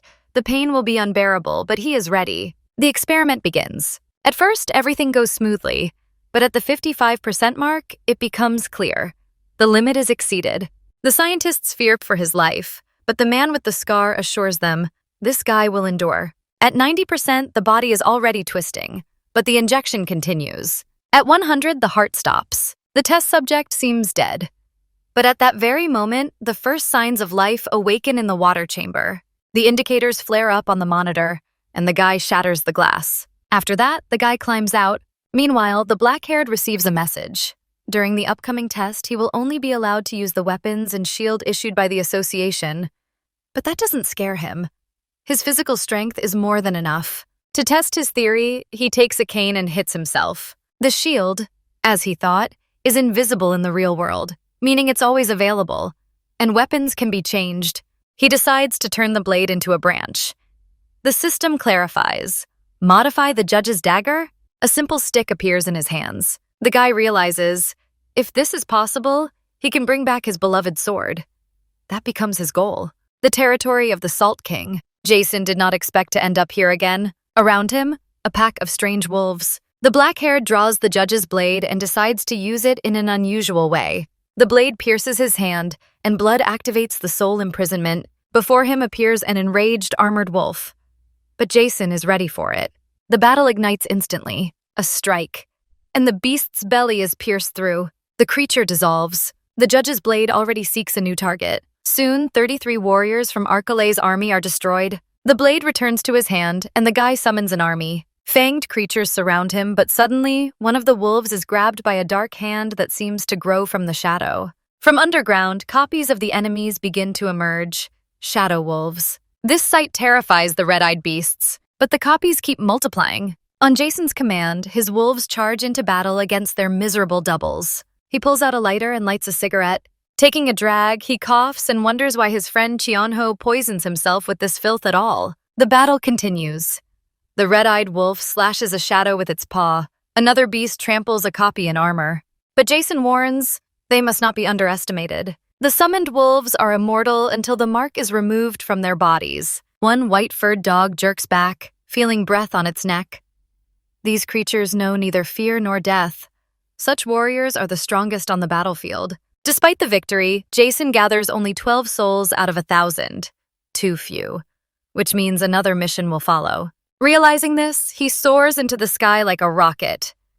He's too lazy to waste time, but wiping out a handful of beasts in 2 hours is no problem for him. He picks a target point and crashes down like a blazing meteor. The poor creatures don't even realize what awaits them. During the fierce battle, one of Archuley's warriors instinctively senses deadly danger. But it's already too late. For a second, a bright flash lit up the battlefield. And right after that, a powerful explosion rang out. At the same time, a snow-white blade pierced the body of a purple creature. The test subject, a D-rank monster, vanished without a trace at that very moment. In front of the mysterious girl with blue eyes appeared a notification stating that every test subject had been eliminated. Her name was Shin Choyeon, and she belonged to the Soul Clan. A light scratch on her face disappeared, and the hunting simulation came to an end. The supervisor in glasses who was observing this turned to his superior, the head of the Shu clan, Hwang Jinyeon. The man noted that the girl showed good results but had one weakness. She lost focus on the battlefield. The supervisor in glasses assured him that they still had 10 days left, and during that time her skills could be honed. The black-haired superior ordered to double the difficulty of training to stay ahead of the real psychopath. The brown-haired supervisor clarified if he meant Xian from the Red Horse clan, and received an affirmative answer. Everyone understood that if it weren't for that man, no one could surpass Shin Choyeon. Although the girl had a B rank and Jin Chol had an A, Hwang Jinyeon noted that this wasn't the main point. What mattered more was what dirty methods the Red Horse clan would use. The assistant holding a tablet expressed doubt. Would they really dare to do something like that after the rookie recruitment had been banned for an entire year? But that was exactly what worried the superior. After a year of inactivity, the clan was surely hungry for revenge. Now everyone realized that this test would become an arena for two rivals, Shin Choyeon and Cheon Jinchol.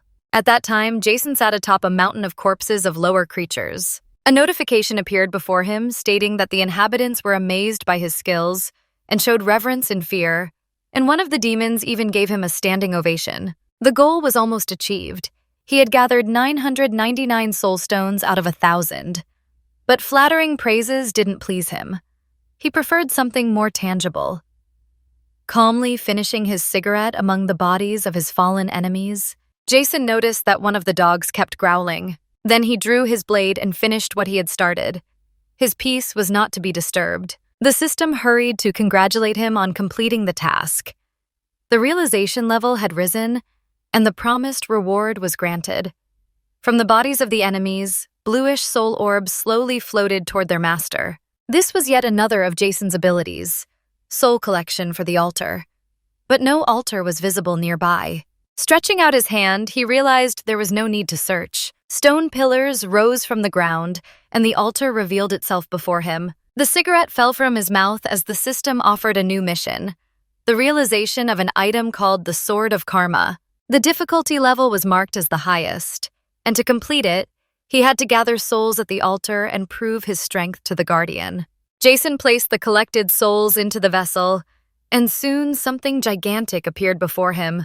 It was a serpent with burning eyes, the guardian of the heavenly realm, Arkiel. To obtain the treasure, he had to pass its trial. Jae-seon already held the blade in his hands, displeased that instead of a fight, he was facing some kind of question. When the serpent let out a ridiculous hiss, the man took it as mockery and furiously hurled his blade into the fiery eye of the beast. The serpent screamed, but its cries were nothing compared to the rage of the Lord of Hell. Jae-seon activated the blood naturalization ability, which tripled his strength and deprived the monster of its second eye. After that, he lunged at the Guardian and plunged the blade into its head. The serpent howled and its head exploded, splattering everything around with streams of blood. However, its body began to regenerate. The Guardian proved to be resilient. The monster's poisonous breath rushed toward the hero, but Jae-seon held back the assault with his hand and noticed a white flame burning in its jaws. The flame of rebirth. He managed to seal it inside, and at that moment, the Sword of Karma, still bound by chains, burst free. Upon obtaining the weapon, Jae-seon realized that the level of realization was only halfway complete. But even that was enough. Raising the blade to the sky, he struck, cleaving the monster in half. The system congratulated him on completing the task, and the Sword of Karma was fully realized. The chains fell from the blade, revealing its true power. However, the system immediately assigned a new trial, to endure the flame of karma for 10 days. The fire engulfed his body, melting his skin, and though it was pure agony, he endured it. When Jae-seon demanded the timer be removed, the system obeyed, and the trial was counted as complete. The sword recognized him as its master, and revealed what had happened in hell after the Lord's disappearance. From its words, it became clear. Unknown beings had invaded hell, stripping the demons of their power and imprisoning them in pandemonium. The blade itself had been swallowed by the serpent, and only the return of its master had freed it. Jae-seon promised that he had come for help and would explain everything later. Before him appeared a strange sphere radiating an energy similar to that of the invaders of hell. Despite the sword's warnings, Jae-seon trusted the system and touched it. However, the Sword of Karma reminded him that there were still several things he needed to obtain first. Therefore, instead of returning to reality, Jae-seon firmly decided to head once again into Pantheon. Meanwhile, the video of the Goblin Massacre spread all over the network. It was expected. The scene looked so incredible that people couldn't stop discussing it. The entire office where Chan-ho worked buzzed with conversations, and soon the supervisor in glasses approached him. He suggested they talk in private. They went up to the rooftop, where the man cautiously reminded him that Chan-ho had been at the scene of the incident and asked if he could share anything useful. Chan-ho hesitated. If he admitted being friends with the one who had annihilated the goblins, they would do anything to force Jae-seon into their clan. So he preferred to reply evasively that he knew nothing. The supervisor only sighed, remarking that it was a pity. They would have gladly recruited such a hunter. Chan-ho was secretly glad he had kept the secret, and remembered that only 7 days remained before the testing. To change the subject, he asked how Shinchuan was doing. The man answered after a brief pause, saying that she was fine, but he was worried whether the girl could bear such a heavy burden. Meanwhile, Shinchuan herself was training in a forest thicket, preparing for the exam. She had 10 minutes left until the end of the simulation and needed to destroy 10 stone slabs. Accelerating, she split one in half and another immediately rose from the ground. Suddenly, a D-rank simulation monster appeared behind her. It lunged at the girl and managed to sink its teeth into her shoulder. Shinchuan had to fight two beasts at once. But suddenly, a voice announced the end of the training. The monsters vanished, and the forest dissolved. Watching her from the window was the head of the clan, Hwang Junyan. He invited the girl to see him and said they needed to talk. In the infirmary, she insisted she could continue. But the man remarked that she was overexerting herself. The girl stubbornly repeated his own words, that one must keep moving toward the goal, even if collapsing from exhaustion. However, he clarified that he meant training the body, not complete self-depletion. The system displayed her stats, revealing that the greatest threat to her wasn't fatigue, but a suppressed mental state. Then Shinchuan firmly declared that she wanted to make it to the top and raise her rank. If she could reach rank A, many new opportunities would open up. But her true goal was different. She dreamed of destroying every monster that lived on Earth. 5 days before the exam, the doors of the isolation chamber opened and Lee So-gu entered. He complained about poor ventilation and old equipment, then turned to his protege, Jin-chol. The young man was calmly eating and looked pleased. Lee So-gu noted that if he ate more, the effects of the serum wouldn't cause discomfort, which meant he had a chance to become the main star of the upcoming test. 3 days later, Jason completed another mission and felt ready for the upcoming exam. The sword asked him if they were finally returning to the human world. Wrapped in a cloak, he confirmed that the time had come. The day of testing arrived. This year, the number of awakened individuals had increased by a quarter, and the competition promised to be fierce. Reporters surrounded the building, eagerly awaiting the appearance of the candidates. Lee So-gu arrived in a white car along with his protege, Jin-chol. Journalists immediately swarmed them with questions. Lee So-gu merely replied calmly that he regretted the events of 2 years ago and promised that this year their clan would act honestly. Inside the building, Jin-chol irritably complained about a persistent reporter, but Lee So-gu scolded him. At that moment, the head of the Seoul clan, Hwang Junyan, approached them. Their exchange of words was tense. Junyan hinted that he feared a repeat of past events. When an injected participant had been brought to the exam, Lee So-gu only smiled, then continued on his way with Jin-chol. At that time, Jason calmly walked down the corridor, causing unease in Junyan, who sensed something strange. His disciple, Shin-chuan, tried to speak to her mentor, but he was too absorbed in his troubled thoughts. Jason received a call from Chanho, apologizing for not being able to attend the exam in person. He replied that it was nothing to worry about. Soon, an announcement echoed through the loudspeakers stating that the trial would begin in 30 minutes. Jason approached a dispenser. It had detailed instructions: place your fingerprint and retrieve a box from the lower compartment. Then change into the provided outfit. Examining the equipment, he felt disappointed. He had expected something worthy, but received nothing more than a piece of cloth. Dozens of newcomers gathered in front of Hall number 3. One of them, an elderly man, couldn't believe he had made it among the participants. 600 calls and as many letters had finally paid off. He was filled with anger, remembering the arrogant brat who once touched his head. If he met him now, he wouldn't let it slide. But suddenly, a strong hand gripped his skull.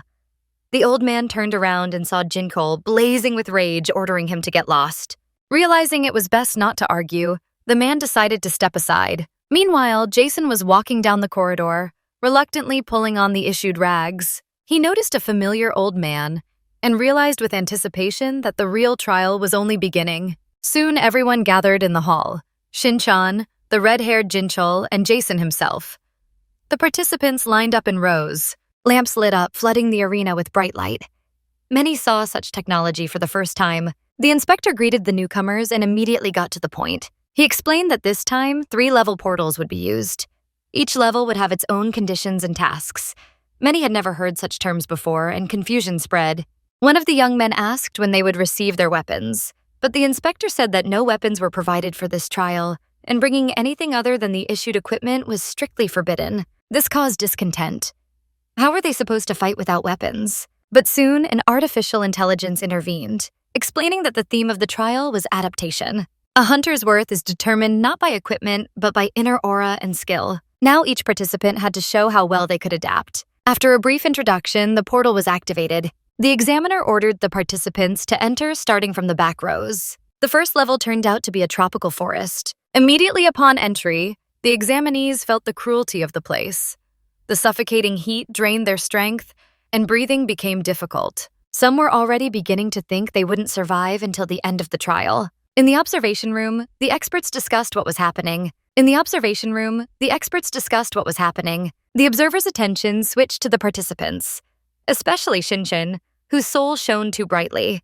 She remained calm, clearing her mind, and her mentor, Hwang Junyoung, was pleased. Then their gaze shifted to Jin Chol, whose power was also impressive. The Red Horse clan clearly prepared him as their main candidate. Lesogu did not hide his smugness, suspecting that Hwang was envious. But suddenly, noise rose in the observation room. Participant number 104 was too calm. Lesogu recognized him. It was Jason. Not a drop of sweat, not a hint of aura. Many wondered whether he was completely concealing it. If so, a technique of that level was unattainable for an ordinary novice. In fact, Jason felt a surge of strength thanks to the blood of the Sea Serpent Guardian. The elixir's effect was to last another 46 hours, granting him unprecedented freedom. However, he hoped no one would uncover his secret, or he risked disqualification. The heat became unbearable, and pink bracelets flared on the participants' wrists. The artificial intelligence announced the first mission: to eliminate 20 orcs living in the swamps. Jason rushed forward, leaving the slower competitors behind. The others hurried after him, but one of the participants stumbled and fell, exhausted by the stifling air. His consciousness blurred, and hatred for these jungles grew. Suddenly, a spring appeared before his eyes. Real water, promising salvation. As soon as the guy touched the life-giving moisture, it suddenly grabbed him and pulled him down. It turned out to be a sticky worm monster that lived in the swampy area, luring travelers with a substance imitating water. Thus, participant number 94 was eliminated from the trial, and emergency aid was immediately called for him. Soon, the creature was torn apart, and a protective sphere covered the fallen participant, preserving him until rescuers arrived. Meanwhile, Jason continued on his way. He quickly realized that there were no enemies nearby and changed direction. Aid was already rushing to participant number 94 when one of the rescuer's sensors received an urgent message. Supervision was required for participant number 104, named Jason. Meanwhile, behind an orc with an axe, a dark figure appeared, and the monster instinctively sensed danger. The black-haired youth was already considering how best to kill his enemy, perhaps stun him with a stone. But the orc gave no time for thought and roared as he attacked. Jason, anticipating this, discreetly tossed up a boulder and took a combat stance. The huge rock crashed right in front of the monster's face, and at that moment came a crushing blow that tore the orc apart. The stone fragments finished him off completely, and the forest around trembled from the force of the attack. A nearby inspector was observing what was happening. At first, he thought the management was crazy for ordering him to watch some examinee. But now he clearly saw that this boy could not be compared even to the strongest clan rookies. Jason himself realized that killing orcs one by one was too inefficient. Although he hadn't wanted to use magic in the first half of the trial, there was no other choice. He then summoned a shadow and ordered his dark servants to find targets. A rustle was heard in the forest, and the orcs assumed a mouse was hiding nearby. A nice little dessert. The elder orc ordered them to wait, but suddenly the ground shook and rocks fell from above. A huge hole formed in their lair, and before them appeared a stranger holding a stick. In fact, it was Jason, who had managed to discover the monsters hiding underground. They were surprised to realize that food had come to them on its own. While the Lord was counting his enemies, the creatures called him a mouse. The boy didn't understand why, but his weapon, which had taken the form of a branch, explained that the lower beings had mistaken their own king for bait. Smirking, Jason ordered them to be burned to ashes. Meanwhile, Shinchun was moving rapidly through the forest. She released her aura and expanded her search radius, covering most of the area. Even so, she managed to detect only one orc. The girl instantly changed direction and struck the tree with a powerful kick, knocking the monster down. The blue-eyed warrior understood that at such a pace, completing the test would take an entire hour.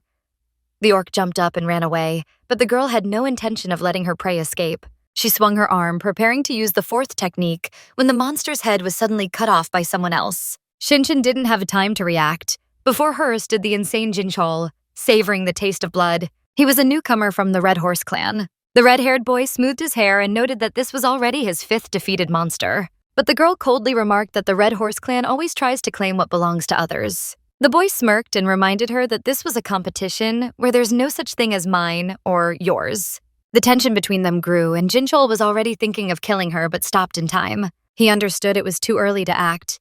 He should wait at least until the second level. Seeing the sour expression on the young man's face, Shinchon sighed heavily and walked away. But suddenly, she turned back and wished her opponent a good time being alone. Those words drove Jinchol into a rage. He couldn't wait for the next level and was already ready to kill the girl right then and there. However, a powerful explosion echoed through the forest, interrupting his intentions. The light-haired boy stopped, as did Shinchon, for now both had to understand what had just happened. The forest was ablaze. A few minutes earlier, Jason had been holding a branch that concealed a disguised sword. It waited for its master's command, and without a moment's hesitation, received it.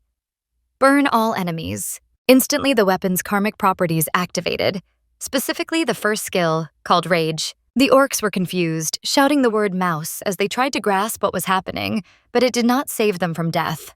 The observation hall was in shock. The examinee numbered 104 had successfully completed the first-level task and moved on to the next. Such a result was thought impossible. The mission had only just begun, yet the nameless participant had already finished it. Now, everyone watching eagerly awaited more information about the young man and planned to sign a contract with him at all costs. Hwang Junyoung had expected that this boy would cause a stir, but not to this extent. Lisogu, on the other hand, remained cold and turned away from the screen. The staff members who had previously doubted the participant's uniqueness turned pale. One of the women lashed out at a colleague who had dared to question her words, but the man simply admitted his mistake and asked her to stop.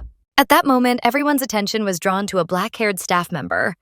Something unexpected had appeared on the screen. A familiar bald old man ran onto the battlefield. He picked up an axe dropped by the monsters and eagerly finished off the 11 remaining orcs. Now this elderly man had gotten a taste for battle and didn't regret for a second following participant number 104. The observers were stunned. That cowardly old man had always seemed to cheat, but that was precisely the essence of the test since its theme was adaptation, and the old man demonstrated it perfectly. The light-haired boy couldn't understand how an ordinary person, not even one who had passed the awakening test, could end up among the participants. The girl in glasses pointed out that on that day, Jason had broken many measuring orbs.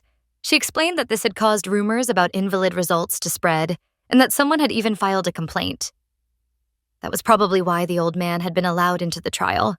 But her colleague in a red tie stopped her and advised her to be more careful with such words. The conversation was interrupted by the chief himself, who in a rough voice admitted that he had done his work superficially. The others immediately bowed and asked what had brought him to the hall. The man calmly stated that he himself had added the old man to the list of participants. They didn't understand why he had done it, but the chief explained. 3 nights ago, that elderly man had wrapped himself in bombs and tried to break through the portal. Hearing the chief's story, the girl in the observation hall was surprised and suggested that perhaps the old man had taken such a desperate action because he failed to become an awakened. But the boss explained that the reasons were different. Several years ago, that man had lost his entire family during a portal opening, and now he was trying to take revenge in this way. After those words, the group of observers fell into heavy silence. The silence was broken by the black-haired employee, who dared to say that such indulgence for the sake of tragic stories could collapse the entire evaluation system. His words sounded audacious, and his colleagues instinctively stepped away from him, expecting inevitable punishment. But the chief merely nodded, acknowledging that the young man was right. Such things could not be allowed. However, the situation with the old man made him see Jason in a new light. For 3 months straight, he had been receiving complaints from that pensioner and had long stopped taking them seriously, until suddenly he discovered a true gem before his eyes. At that moment, technical malfunctions began in the observation room. The image on the screen started to glitch badly. In another wing of this building, Lisogu was meeting with one of his subordinates. He noted that complete chaos reigned in the observation hall. The short-haired man suggested that at this rate, participant number 104 might be able to skip both the second and third levels entirely. But the scarred leader objected. That boy was merely giving their Jinchol a head start, as if deliberately testing his endurance. Nevertheless, doubts remained. His pocket sensor already displayed data about the injected ampule that would alter the monsters on the second level. One of the emergency response team members began executing the order. He felt sorry for the talented newcomer, but he could not interfere with the Red Horse clan. The ampule struck a monster, and the forest immediately fell into unrest. Jason realized that this was the entrance to the second level.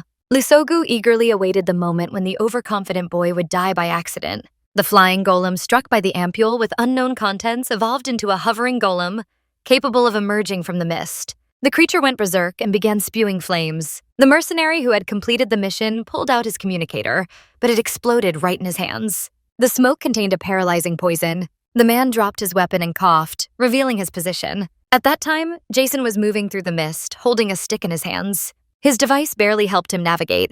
He stumbled upon a strange corpse and immediately sensed danger behind him. Pine cones flew at him, but the flaming sword of karma easily sliced through them. However, the projectiles were special. A powerful explosion followed soon after. Jae-seon endured the flames, though he hadn't expected such a move. At first, he thought the enemy possessed the ability to absorb fire, but later realized he was mistaken. He wanted to use the skill he had previously used to destroy the orcs, but it was still on cooldown.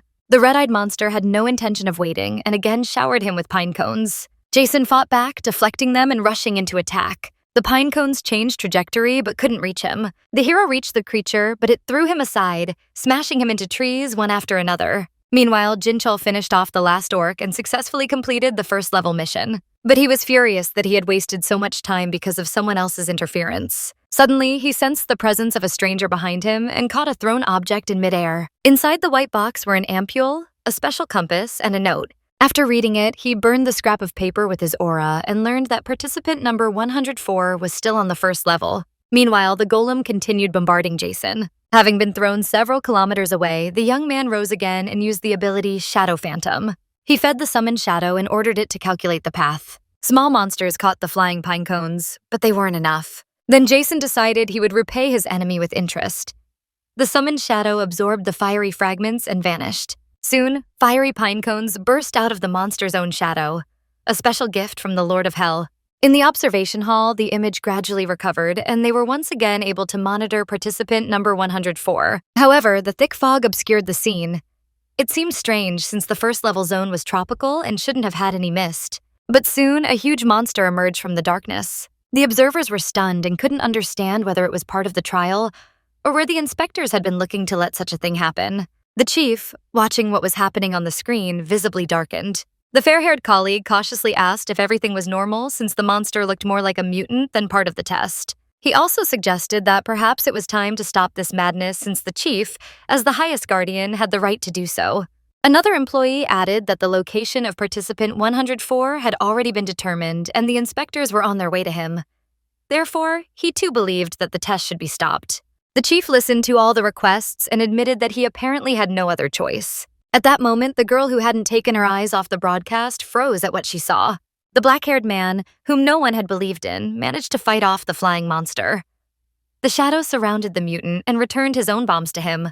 A pillar of smoke rose above the forest, and the observers were speechless, unable to describe what they had just witnessed. Previously, the chief had thought it was just an equipment malfunction, but now it was clear. It was impossible even to determine the level of this young man. Although the man couldn't properly evaluate the boy's strength, something unimaginably powerful emanated from him. The girl stared wide-eyed as Jae-seon brought the mutant to the ground, her interest in him growing stronger. A colleague approached the blonde woman and quietly remarked that all these achievements had nothing to do with the test. The impudent employee immediately declared that it was Chun Jin-chul from the Red Horse clan, who would be the first to reach the second level. The tension between the two girls began to rise. Behind them, the black-haired employee asked the chief whether it was worth recalling the people already sent to help participant 104. But the boss said there was no need. It was important for them to analyze the injuries and compile a report. Meanwhile, Jinchul was making his way through the forest, closely monitoring his pocket radar. Soon, he reached the designated point and, noticing that the fog began to dissipate, realized that everything had already been decided. He hastily got rid of the compass so that no one would notice and rushed forward with all his strength. After completing the ritual, he summoned a commander and black mist began to rise above the forest. The observers sat with their mouths open, not understanding what the young man was doing. When the defeated monster rose from the dead, they were completely bewildered. The flying golem furiously lunged at Jae-seon, but he didn't waste time and demanded obedience. The creature realized the outcome and bowed down. Then, the Lord of Hell stood upon a pile of stones and ordered his new subordinate to move forward. At that time, Jinchul had already reached the portal, convinced that no one but him could pass first. But a residual image of an unknown figure flashed past him.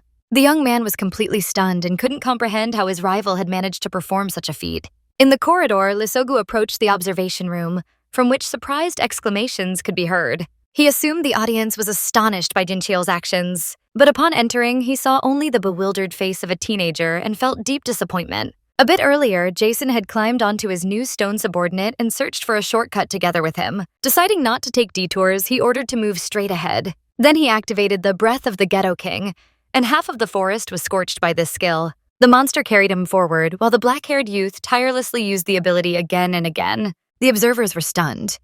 Participant 104 used a strange summoning technique and demonstrated skills no one had ever heard of. At first, people doubted whether it was even possible using aura. But since he managed it, it meant it was real. For the staff, the test turned into a true spectacle, and soon they were ready to start betting on Jason's victory. Suddenly, a loud crash echoed in the hall. Everyone turned and saw Dae-seon, red with anger. The man was ready to make a serious remark to the head of the Red Horse clan. However, such a scene could turn dangerous, so the bodyguard politely asked the outsider not to approach for his own safety. The scarred man pulled himself together, apologized for his behavior, and explained that he had been overly shaken by the incredible abilities shown on the screen. Hwan Junhyun was secretly delighted by what was happening since Lesogu was finally getting what he deserved. Even in his worst nightmares, such an arrogant prophet of the Red Horse could never have imagined such humiliation. The head of the Sol clan, meanwhile, realized that Cheon should also soon arrive at the scene.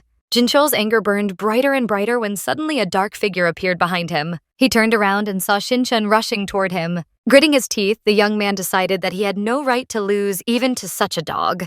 Meanwhile, Jason was already standing before the snow mountain of the second level. He ironically noted the organizer's creativity. If the previous location had greeted him with heat, now he had to climb through icy winds. The Lord of Hell released his stone subordinate from service and activated his wrist bracelet. The artificial intelligence that appeared congratulated participant 104. He was the first to reach the second level. The black-haired youth asked whether he could start the task immediately. Then he was told the rules. All participants would be divided into groups of 5 based on strength, each starting from a different location, and the ultimate goal of the test was to reach the mountain's peak. Jason looked at the icy massif. It was difficult to determine its height, but he was sure the mountain exceeded 5 kilometers. He began to climb the cold cliffs. The task seemed simple, but the black-haired youth felt lazy.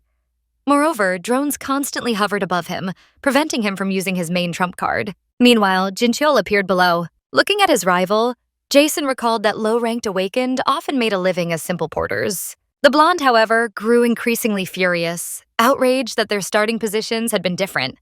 He decided to stop his opponent at any cost. In the distance, he thought he saw a dark figure and irritably assumed it was that annoying Shinchun again. But the figure on the horizon wasn't her. It was a half-dead old man, barely surviving the cold. Seeing him, Jinchul decided to get rid of this fly first. The old man slapped his face, reminding himself of the family he had lost. With thoughts of them, the cold no longer seemed frightening. But soon he was buried under a snow avalanche. The work of the merciless boy. The blonde muttered to himself that the old man didn't know his limits and wished him eternal rest. In the observation department, signal disruptions began again. The drones and other devices had lost contact. Lesogu didn't even flinch. He knew this was only the beginning, and now Jincheol had no right to fail him. The other participants, having learned the goal of the trial, decided it wouldn't be difficult. They believed themselves the strongest. But their optimistic thoughts were interrupted. Jinchul suddenly crashed down from the sky onto one of them. The chubby man didn't even have time to blink before he felt an iron grip crush his head. The cameras no longer recorded what was happening, and the blonde revealed the true face of a monster.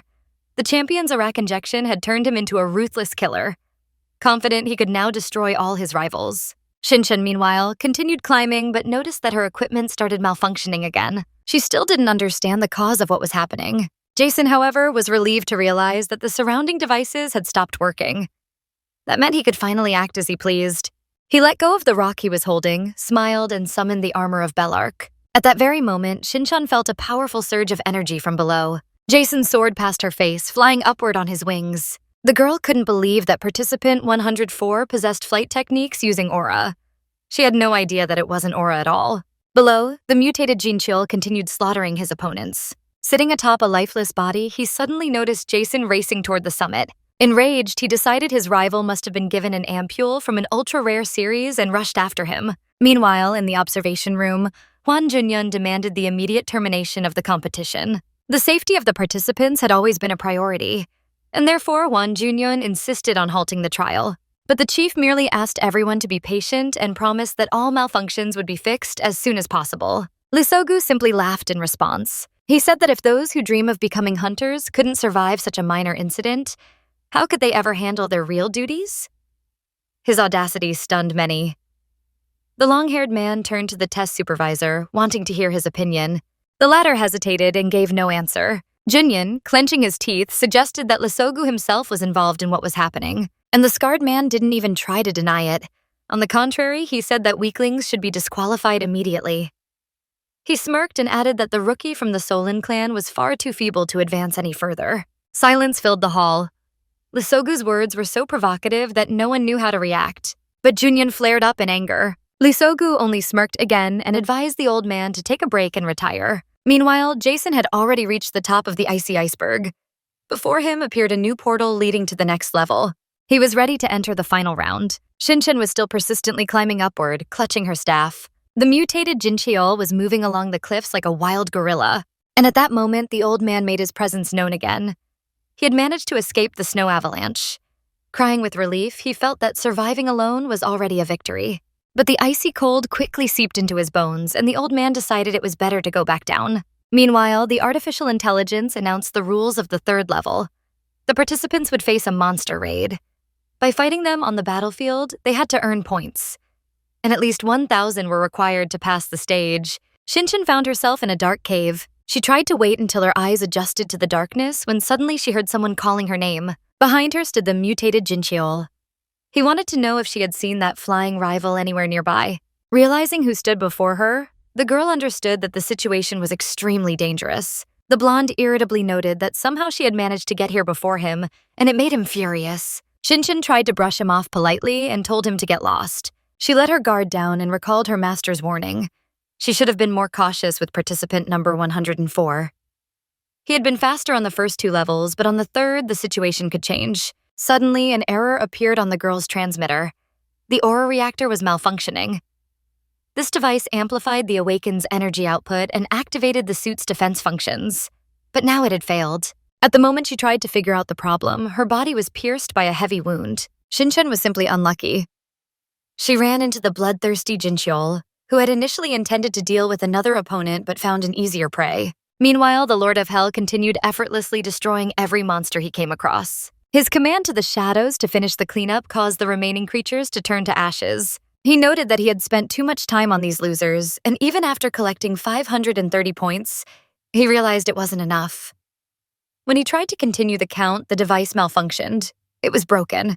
The dark-haired man hesitated for a second, wondering whether to step out and ask a question, but then changed his mind and continued through the lifeless cave. At that time, the supervisor was talking on the phone, demanding that the surveillance system be restored as soon as possible. Lizogus, meanwhile, sat calmly in his chair, glancing at his watch. He was completely satisfied with what had happened. Different factors had been mixed in the ampule, and the result turned out exactly as he had expected. He even felt a slight pity for the old man in the snow-white suit. After all, his trainee girl would either die or remain crippled forever. Bleeding heavily, Shinchan desperately turned to her opponent, trying to understand what he was planning during the trial. But her words meant nothing. Jincheol was shocked that the fragile, dark-haired girl had survived his attack. The defense he hadn't expected had saved her. And now, gathering her remaining strength, she struck directly at his head. The blonde staggered, but managed to stay on his feet. Rage flared in him even stronger. Not seeing his opponent before him, he began searching for his prey like a predator, ready to start a brutal game. The girl hid and hurried to tend to her wound, trying to heal it with aura technique. But she was found anyway. Without hesitation, Shinchan dashed forward and delivered a forbidden strike capable of causing immense pain. Jincheol howled, but the dark-haired girl didn't intend to stop. Her knee smashed into his face. While he tried to regain his senses, she attacked again, putting all her remaining strength into a blow to his stomach. At that moment, the girl openly declared herself as an ace of the So clan and revealed her name, Shinchan.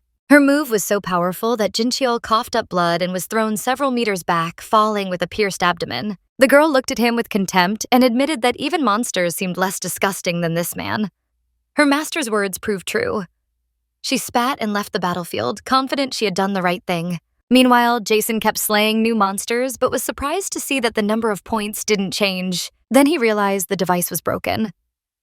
Finding himself at a dead end, he briefly considered asking for advice, but quickly dismissed the thought and continued through the empty corridors. Severely wounded, Shinchan also wandered through the cave, wondering why she hadn't encountered other participants.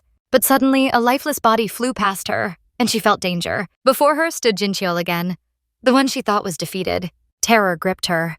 The girl tried to run, but the next second, a powerful hand caught her and slammed her to the ground. The mutated monster in human form pinned her down and began ruthlessly punching her in the face. Shinchan tried to block the blows, but her strength was fading, and there was no escape. Moments later, Jincheol grabbed her by the hair and yanked her up, ready for a new torture. Consumed by insane rage, Jincheol decided to kill the girl in the most painful way possible. He charged his aura and punched her in the stomach. Shinchan coughed up blood. The blonde reveled in her suffering, wanting her to scream for help, even though he knew it was pointless. All surveillance equipment had been destroyed by him. But suddenly, sharp fingers dug into his face, blinding him. Jincheol fell to the ground screaming while Shinchan, staggering from her wounds, tried to move away. However, the mutant quickly stood up, and the So clan heiress realized through tears that her opponent was regenerating too fast. His eyes gradually healed, and soon he could see again. In a rage, he lifted the girl, accusing her of stealing part of his life, and decided to kill her immediately. It was at that moment that they were interrupted by an unexpected guest. Jason, wandering nearby, noticed the strange pair and asked what was happening. Jincheol threw the bloodied girl aside and, laughing madly, was delighted by the arrival of a new opponent. He saw it as the perfect chance to settle scores. The mutant suddenly appeared behind the dark-haired man, ready to deliver a fatal blow. But Jason didn't even pay attention and walked past, focusing on Shinchan's condition. He noticed that the girl had somewhat recovered, as if her body had the ability to regenerate. Jincheol recovered from his shock and smirked, hinting at his power. But Jason clarified that he wasn't interested in the girl at all, only in the broken device that was supposed to count points. Hearing this, the mutant just laughed and activated his skill, Stormwave, intending to tear number 104 to pieces. However, the technique malfunctioned. Jason's bracelet began glitching again, and Jincheol suddenly realized that his protective suit might fail, which would mean the end for him. Without wasting time, the dark-haired man punched the mutant straight in the face, knocking him several meters away. The blonde grabbed his face and, choking with rage, rushed into battle again. But Jason no longer intended to show mercy. His fists rained down on Jincheol, while the skill of fiery bullets surrounded the mutant with flames. He tried to resist and ignored the burns, but suddenly his eyes widened in terror. Before him stood not just an opponent, before him appeared a true lord of hell, surrounded by his summoned subordinates. Jason, furious and merciless, had awakened his infernal essence. Meanwhile, in the building where the testing was taking place, the staff managed to restore connection with the second stage. The supervisor demanded a report on the third, and the blonde woman replied that the engineers would need another half hour to fully repair the system. Hearing this, the man ordered to send security to the second level and another squad to the entrance of the third. Lisogu, however, calmly enjoyed his drink and remarked with a smirk that everything happening should be taken lightly, since those fighting to the death now were future hunters. Wang Junyan watched Lisogu, the snake from the Red Horse clan, with contempt but could do nothing. He had no proof. Suddenly, the door to the observation hall swung open, and a blonde man entered, addressing his lord. He reported that the guards had found a corpse and many wounded on the second floor. Hearing this, the supervisor turned pale, while Lisogu merely smiled. The incident leaked to the news. Television announced disruptions in the broadcast of the hunter testing, which had already been going on for more than an hour. Chanyo heard the news and, worried about his best friend Jason's fate, he immediately headed there. At that moment, the blonde mutant Jincheol was fleeing in horror from number 104, thinking him a demon incarnate. Suddenly, his body failed him. His leg fell off, and losing balance, he tumbled to the ground. Now he had only one life left. Jason, meanwhile, was getting into it. The mutant seemed to him like a pathetic bug, one of those endlessly reborn in hell. Jincheol screamed in terror. When the connection in the observation room was fully restored, the supervisor ordered the guards to be deployed. On the screen, everyone saw a horrifying scene. Jincheol was kneeling before number 104, desperately begging for mercy. Jason thought for a moment and decided to ask 3 questions, promising to let the prisoner go if he answered honestly. But if even one answer turned out to be a lie, he would kill him immediately. The first question concerned whether Jincheol had cheated alone or had accomplices. Lisogu turned pale, while Hwang Junyeon waited eagerly for the answer. The frightened mutant hesitated, but the threat of being split in half made him speak. He claimed that he alone was guilty. The second question concerned the true mastermind. Jincheol realized he couldn't lie, and hoping only to survive, shouted that he had acted under the orders of the head of the Red Horse clan. In the observation hall, all eyes turned to Lisogu. His position had become critical. In response, he called Jincheol a madman, trying to shift the blame onto him, and demanded that the mutant be captured. But the supervisor intervened, stating that all investigations would go through the hunter inspection, a government body responsible for investigating illegal actions. Lisogu had to bow his head and agree, promising to appear at the appointed time. Those present were stunned. The formidable leader had, for the first time, humbled himself into submission. Irritated, he left the building, vowing to take revenge on Jin Cheol for his betrayal. In the observation hall, the supervisor thanked Hwang Junyun for his composure, but he coldly replied that he hadn't done it for them. Then he left the hall, declaring that the test had turned into a dump. The person in charge of the exam contacted security, ordering to end the trial, activate the protective suits, and evacuate the wounded. Meanwhile, Jason asked the third question. Did Jin Cheol still have one more life left? He was trapped. Whether he told the truth or lied, the outcome was fatal either way. Suddenly, an artificial intelligence appeared before them, announcing the end of the test. Jason was recognized as the winner and a Class C hunter. Jin Cheol rejoiced, hoping to escape, but he didn't make it. The next instant, his body split in two. Jason knew the mutant still had one more life and wouldn't tolerate deceit. Nearby lay the severely wounded Chin-chan. Jason cast a glance at her, while the rescue team hurried toward the gate leading to the third level. Soon the girl was found and given medical assistance. The test spectators were stunned. The nameless Jason had become the true hero of this trial. From the comments appearing online, it became clear that if one hunter showed hostility toward another, killing him was considered permissible. The director named Park Chun-ho, having read this, slammed his laptop shut. A dark-haired girl approached him and reported that representatives of 10 clans had already arrived. The old man was surprised that they showed up here every day, but the girl saw nothing strange in it. Jason had already demonstrated the strength of a Class C hunter on the first level. Chun-ho noted that this guy was the first such monster since Lee Chan-sik, and poking at his biography, ordered that the young man be brought into their organization at all costs. Meanwhile, more reporters gathered in the hall, and the staff heatedly discussed the events of the test. Suddenly, the artificial intelligence that had been assisting with the test appeared on the screens. It announced that due to unforeseen circumstances, the selection criteria had changed. Now the main requirement was to pass only the first level. Many considered such requirements too low, understanding that the incident that had occurred was serious. After that, the leader of the test, Jason, was shown on the screen, who had been assigned rank A. At that moment, Chan-ho was walking down the corridor and speaking on the phone with a friend, surprised when the friend admitted he was in the Class C lounge. To Chan-ho, that seemed impossible. Meanwhile, Jason himself sat in a massage chair, enjoying his rest. Soon, an excited Chan-ho burst into the room and demanded explanations. The dark-haired man merely shrugged, saying that the association secretary had told him to rest here. Hearing this, Chan-ho could not believe that the secretary herself had allowed such a thing. Jason, sipping a cocktail, noted that people were gossiping about his A rank and the possibility of rising to S class. His friend was stunned and congratulated him, saying that now he could build a house. Outside, there was indeed madness. Reporters, agents, and clan representatives waited for the chance to approach the new hero. When the elevator opened, everyone rushed to photograph the newcomer. But suddenly, attention was drawn to the old man, who shouted that he had passed to become a hunter. Reporters asked his name, and he introduced himself as Jason. The crowd froze, convinced that the legendary Jason was before them. However, soon the screen showed that this elderly man had only placed 20th and was called An Jason.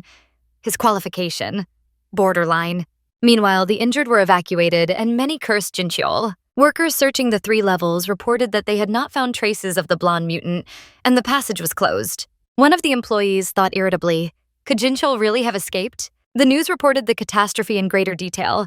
There were many wounded during the testing. At that moment, Jason's mother was going through her son's things and thought it was time to buy him new clothes. But a sudden television announcement shocked her. Jason, who had received a Class A hunter license, could become the 6th S-class hunter. The woman called her daughter, and soon Han Jisoo entered the room. Seeing the news, she froze in shock. Her brother had become a Class A hunter. At that moment, the door opened and Jason himself came home. The women looked at him as if at a ghost. The embarrassed young man only asked if something had happened. At the same time, the Red Horse clan announced the suspension of all its hunter-related activities. It was decided to dismiss all members of the clan from their positions without exception. Lee Sogu merely smirked, realizing he had relied too much on himself and now should be more cautious.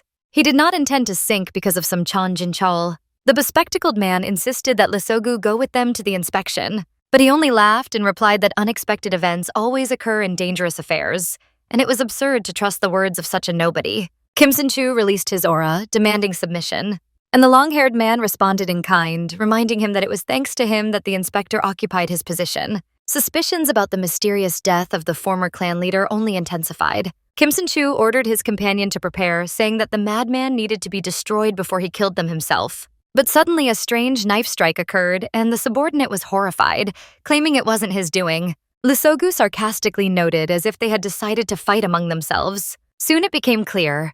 This was one of his abilities. He had subdued the inspector, and Kim Sun-chu's body no longer obeyed his will. In a moment, the man collapsed dead. The second subordinate, in fear, dropped his knife and trembled as he tried to justify himself, but it was already too late. Lee calmly walked between his people, reminding them to be more careful if they did not want to anger him even more. Meanwhile, Shin-chan lay in a capsule, and Hwang Junyeon looked at her with a heaviness in his heart. The doctor stated that her aura was completely depleted and she would no longer be able to be a hunter. These words wounded the mentor, and he vowed to take revenge on Lee at any cost. At that time, in Jason's house, his mother anxiously admitted that she couldn't live in peace while her son kept risking his life. Han Jisoo supported her mother, saying that danger always remained danger even if her brother was recognized as an outstanding fighter. Jason remembered Chanho's words that almost all families were against becoming hunters, and realized his friend had been right. His mother didn't have time to finish saying she couldn't bear another tragedy when her son interrupted her, announcing that he had already signed a contract with the Seoul clan. To prove his words, he took a thick stack of money from his inventory and placed it on the table. It was an advance payment from the clan. He demanded that the money be used to pay off debts and ensure a comfortable life for the family. The women were shocked by the amount, but Jason calmly remarked that this was only the beginning, and greater income awaited him ahead. Now Jisoo should focus on her studies and listen to their mother. He would take care of everything else. Hearing this, his mother and sister couldn't hold back their tears, and he, watching them, was puzzled as to why they cried when they should be happy. His mother hurried to hide her tears, and Jisoo even got angry at herself for how her mood had changed at the sight of the money. For the first time in a long while, Jason felt at peace. If this was his reward for returning from hell, then he definitely liked it. One day, an enraged monster broke to the surface and swung at helpless Chan. But at that moment, Kim Sun-chuan flew into the creature with a knee strike, sending it flying away. Then the black-haired superior mockingly turned to his subordinate and asked whether he had wet his pants in fear. The frightened youth couldn't utter a single word. Kim Sun-chuan turned his back to him and coldly promised to keep it a secret. Now Chan stood in the morgue over the body of his hero, weeping sincerely. Two senior members of the upper division were standing beside him. The superior approached the young man and apologized, admitting that it was his fault. He had underestimated Lee madness, but Chan remembered the long-haired man's last words when he mockingly said that no one would dare touch him again. Now the young man swore to slit his throat with his own hands. Park Chano turned to the department head and ordered him to capture all hunters of the Red Horse clan. The man was surprised and asked whether they should arrest even the preparation squad, but the gray-haired man was adamant. The Red Horse clan was to be disbanded, and Lee must be captured at any cost. If they resisted, the hunters were permitted to kill. The next morning, an annoying beeping echoed through Jason's house. The guy woke up from the endless noise and saw over 100 notifications on his phone. Having become a hunter, he instantly found himself at the center of attention. An endless stream of spam and offers flooded in. Among the pile of messages, he noticed one from Chan-ho, asking him to call as soon as he woke up. Stepping outside, the black-haired man dialed the number, and Chan-ho cheerfully shared the news. A level C portal had been won at auction. That meant big money would start flowing their way. Meanwhile, dozens of black cars were heading toward the Red Horse headquarters. Upon arrival, the hunters immediately began the operation. It was led by an awakened rank A named Jing Ki-han. He ordered the first squad of hunters to enter, followed by the cavalry. The mission was crystal clear. Suppress any resistance, and if awakened ones fought back, kill them. At the signal of a guy with an earring, the operation began. The squad rushed forward but suddenly stopped. Before them lay the subordinates of the Red Horse clan, begging pitifully for help. Chan was confused, not knowing what to do next.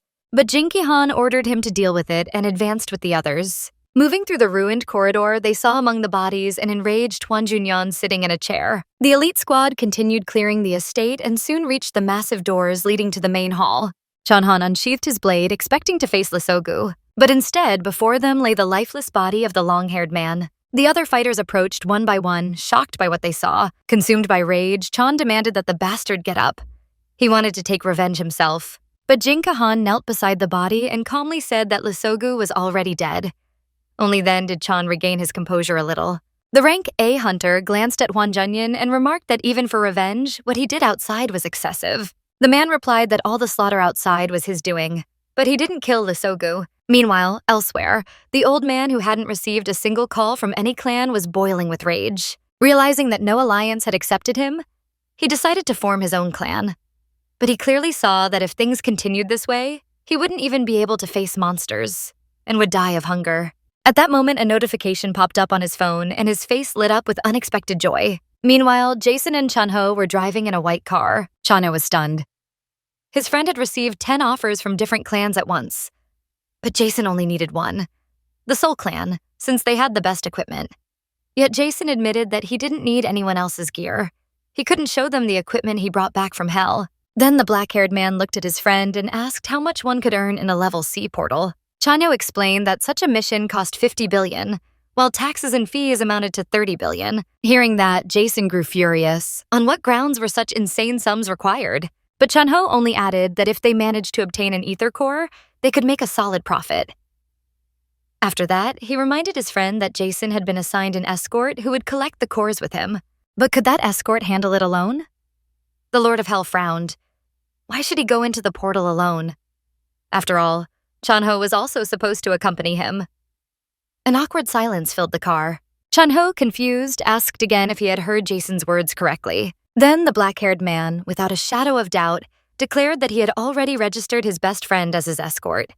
All the paperwork he had dumped onto his sister's shoulders, he simply couldn't be bothered to handle it himself. Hearing this, Chun-ho realized what kind of trap he had fallen into. At the portal entrance, they were greeted by soldiers who demanded to see their documents. Dejected, Chun-ho pulled out his permit and handed it to the uniformed soldier. The soldier carefully checked the papers and reminded them that this area was a military zone, and entering a portal of this level required at least 100 Class C hunters. Chun-ho supported his words and began begging Jae-seon to come to his senses. His friend, though clearly insane, had received an A rank and now seemed to think he could break the association's rules. But Chun-ho was young. Nang, still unmarried, and far too early to die. The soldier smirked. It all seemed absurd, but he decided to follow protocol and ordered the barricade opened. To him, these two looked like lunatics, so he didn't worry too much. Clinging to his last hope, Chun-ho once more asked his friend if he was sure about this decision. No matter how strong he was, a level C portal remained a deadly threat. That's why all 10 clans had refused participation, especially after the recent energy disruptions. But Jae-seon grabbed his friend and told him to calm down. Shocked by such determination, Chun-ho pulled away and said he at least wanted to say goodbye to his family. He warned Jae-seon in advance. If something went wrong, he would abandon him. That way, no one could later say he was a disloyal friend. Meanwhile, elsewhere, Lee-sogu knelt with his head lowered. Suddenly, an invisible force lifted him into the air. He begged for mercy, but one by one his limbs were broken. Then the darkness reached straight for his heart, and a moment later his lifeless body hit the floor. Those who had been cleaning up the Red Horse Clan's headquarters reviewed footage from a surveillance camera. Park Chun-ho turned to a hunter and asked whether it was possible to identify who had filmed the incident. Jin Ki-han replied that only one camera had been active, so verification was currently impossible. The department head reported that the autopsy had revealed no trace of any strange aura, and Park Chun-ho, horrified, suggested it might have been a ghost. At that moment, a van pulled up to the portal. Out stepped in Jae-seon, the man in charge of processing. The soldier greeted the old man but noted that he had arrived too early. Less than half an hour had passed since the hunters entered. The old man clarified if Jae-seon was responsible for today's raid. The soldier checked the papers and confirmed it. And Jae-seon's face lit up with joy. No one else had dared to take on this mission since it was a military zone, but Jae-seon had agreed. Today, luck was clearly on his side. Meanwhile, inside the portal, Jin Cheol, sliced in half, desperately clung to life. His only desire was to survive and take revenge. Before him, a rift opened and a voice offered him help. Elsewhere within the dimension, Jae-seon and Chun-ho stepped onto the portal's grounds. For Chun-ho, this was his first experience of such a kind, and it brought him no joy. Soon the black-haired man remarked that there truly were hordes of monsters here. But Chun-ho saw nothing until a swarm of wasteland lizards, third-level danger class creatures, appeared on the horizon, rushing toward them after sensing prey. Without hesitation, Jae-seon opened his personal portal and drew his demonic sword. He decided to destroy all the monsters at once and told Chun-ho to watch closely. Then he leapt straight into the thick of the enemies. The shockwave blasted the lizards in all directions, and then the black-haired man activated his karma skill. Volcano. Magma surged from beneath the ground, turning the desert into a blazing inferno. Chun-ho froze, mouth agape, unable to believe that this was his old friend. Jae-seon calmly returned to him, while Chun-ho shouted that Jae-seon had been hiding his true power all this time, like a real-life Superman. The Lord of Hell awkwardly stored his weapon back into his inventory. Then, bursting with excitement, Chanho declared that they had to create their own guild, the greatest in the world. Less than an hour after they entered the portal, it suddenly flared with a blinding light. The nearby soldiers raised the alarm. They thought it was a dimensional rupture, an event that signaled the gravest possible danger. But it was just the carefree Han Jae-seon and his cheerful partner. Passing by the soldiers, Chanho asked one of them to collect the remnants. Cold sweat ran down the face of the uniformed young man. It all seemed impossible to him. The strongest old man, who had once taken the test with Jason, congratulated the rising star. However, the Lord of Hell was bothered by something else. He shared the same name as that bald old man. Chanyo was surprised. Shouldn't the old man have colleagues if he was from the Collector's clan? The old man, handing over a business card, said this was just his temporary daytime side job, and he would do his best to live up to his name. Hearing that, Jason turned around and walked away. The man in the suit called out to his friend to wait, but the Lord was already lost in thought. Even his own name was something he couldn't change. In one of the elite skyscrapers with a helipad on the roof, a realtor walked through the apartment explaining that it offered a stunning view and that everything inside was perfect. Suddenly, Han Jisoo burst out from behind a wall, exclaiming in delight that there was a bathroom in every room. Their mother decided the place suited them perfectly and asked how much the rent would cost. The man in glasses said that the official price was $17 billion, but the actual deal would cost $8 billion. Hearing that, the woman was stunned. The man tried to justify the price by explaining that the Hunter Association was nearby. In his words, safety was the main thing. He recalled that if he wasn't mistaken, her son had also become a successful hunter. Then Han Jisoo interrupted the conversation, proudly declaring that her brother was an A-rank hunter who could have become an S-rank hunter. The man in glasses finally realized why the young man's face looked so familiar. The overlord said he liked the house and wanted a discount if he signed the deal right now. The realtor didn't want to lower the price and explained again that the level of security affected the apartment's value. He mentioned that an S-rank hunter lived nearby in one of the expensive houses. Hearing that, Jason got angry and wanted to know how much cheaper the apartments were for S-rank hunters. The confused man replied that they received about $100 billion. That sum impressed the women. But Jason saw new opportunities. He could buy a house worth $80 billion. Late at night, when the city was quiet, a lone woman walked down a dark street, feeling like someone was following her. The girl quickened her pace and awkwardly bumped into a mysterious figure. Frightened, she asked who he was. The man ignored the question and said she shouldn't be afraid of him, that she had a choice and she should be grateful for that. The next day in the police morgue, they noticed that the girl had died the same way as Sogu. There were already 10 such victims in Seoul and even more across the country. A chubby man said they wouldn't be able to stop the reporters. The others nearby thought it was probably done by an awakened Jinki and were deeply concerned. Lately, more and more portals with monsters had been opening. And now there was also a killer who tore out hearts. One of those present asked to be assigned to the case, promising to catch the criminal. The dark-haired one decided that while they were discussing it, it would be better to deal with the portal issues. Then Jin Ki-han asked the man standing next to him to control the situation so that these cases wouldn't leak to the news. In exchange, he promised to provide enough people from the inspection department. Meanwhile, in an incubator, Chanchol woke up. Looking around, he couldn't understand where he was. Next to his capsule stood an unknown man in a lab coat, mumbling something under his breath. The man smiled and noted that the boy had woken up, then slowly approached his bed. The blonde boy began to panic. Coming closer, the mad scientist asked if he found this place similar to the laboratory of the Red Horse clan. Chan Jinchul recalled the room where they had injected him with an ampule. The man in the coat smirked. The ampule he had given to Sogu had proven effective. He said he had personally asked the boss to save the boy, and then introduced himself as Elder Hongse, named Roman. Jinchul remembered those mysterious eyes he had seen before losing consciousness. It meant he really hadn't died. The dark-haired man said that from this moment on, the boy should consider it his rebirth and that he now served the Hongse. Hearing that, the blonde boy repeated his words questioningly. The man, taking out an ampule, asked if the boy wanted to conquer the whole world with him, since that way, he would gain much more power. Meanwhile, in one of the hunter offices, a resignation letter lay on a desk. Chanhyo listened to his friend's crazy ideas. Jason wanted to become an S-rank hunter as soon as possible. He stubbornly declared he was ready to take on any portal. He needed a good discount for a new apartment. Chanho didn't even realize when Jason had bought a new place. He understood his friend was serious. However, he warned that they first needed to finish their business at the office. For now, he suggested the newly ranked hunter visit the Aura Market and buy some equipment. The overlord had completely forgotten about equipment. Entering the Colosseum, a notification appeared before him. Was he sure he was ready to start the mission? The guy immediately agreed. A message appeared with available options.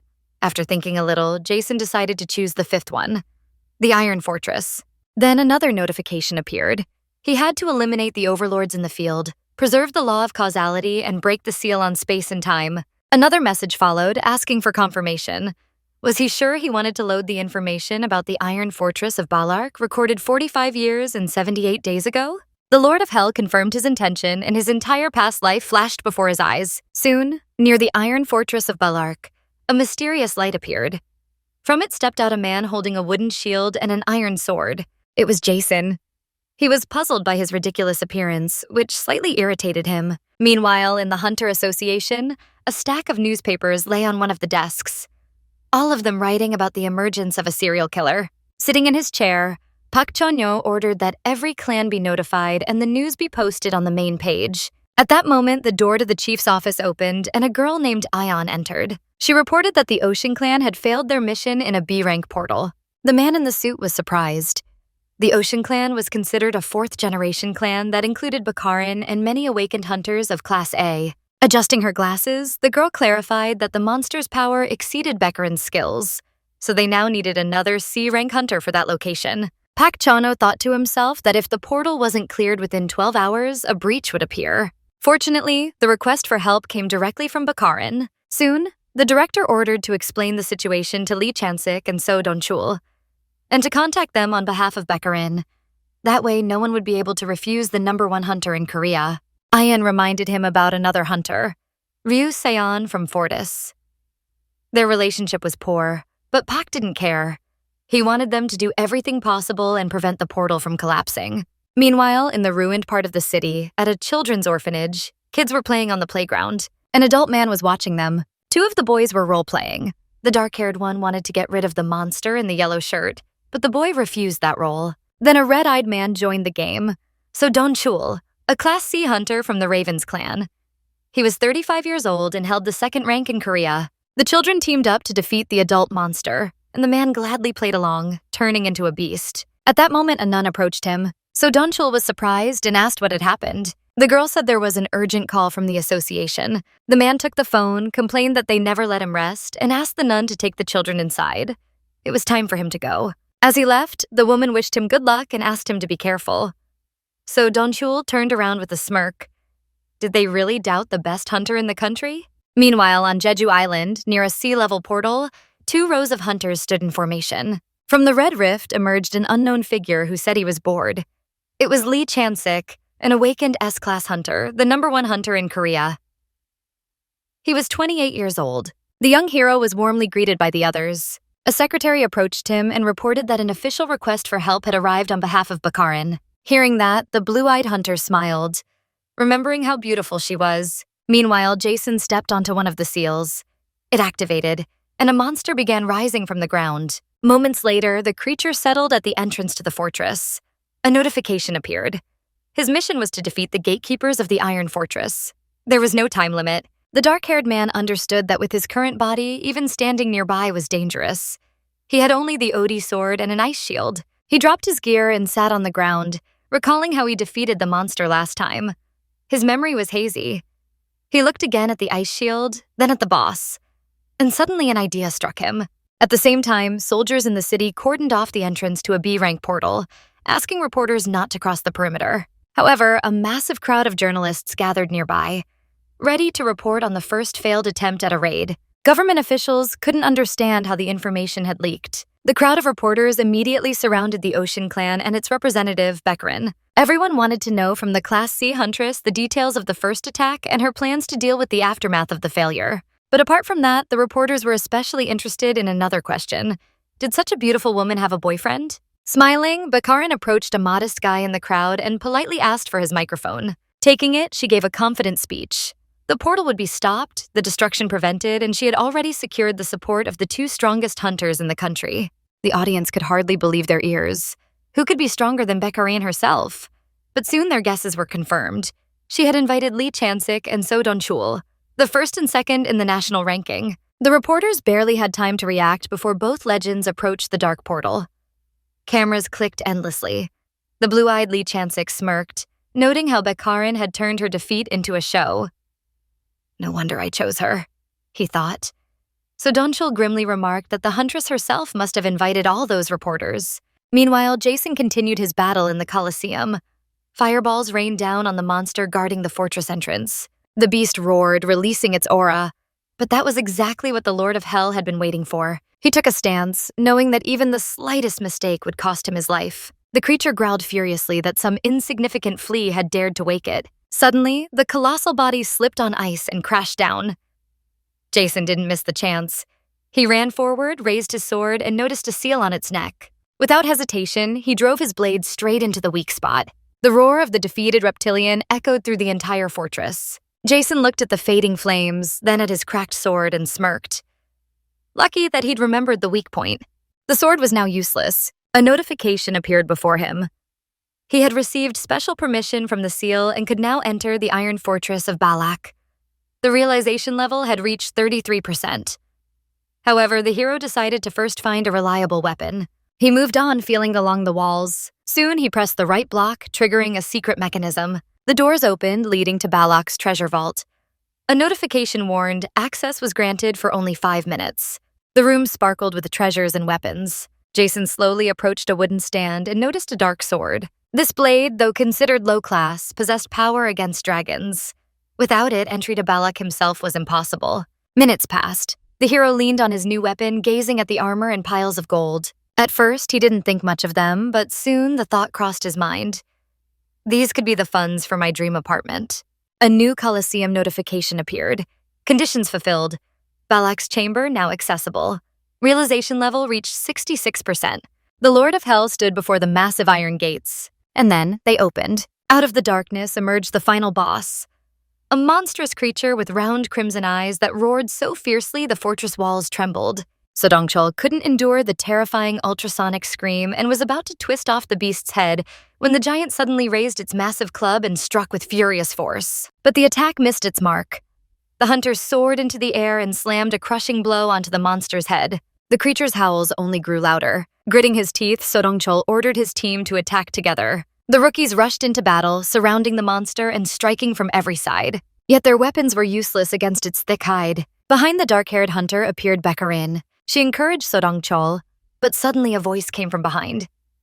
It was Lee Chansik, covered in blood. Smiling, he asked the beauty if she'd go on a date with him if he wiped out all the monsters. The girl gasped at his bloody state and instantly activated her healing aura. The blue-eyed man's wounds sealed up in seconds, and he felt as good as new. While he rejoiced, Bekarin anxiously asked where he'd managed to get injured so badly. But Chansik only smirked and showed her his gift.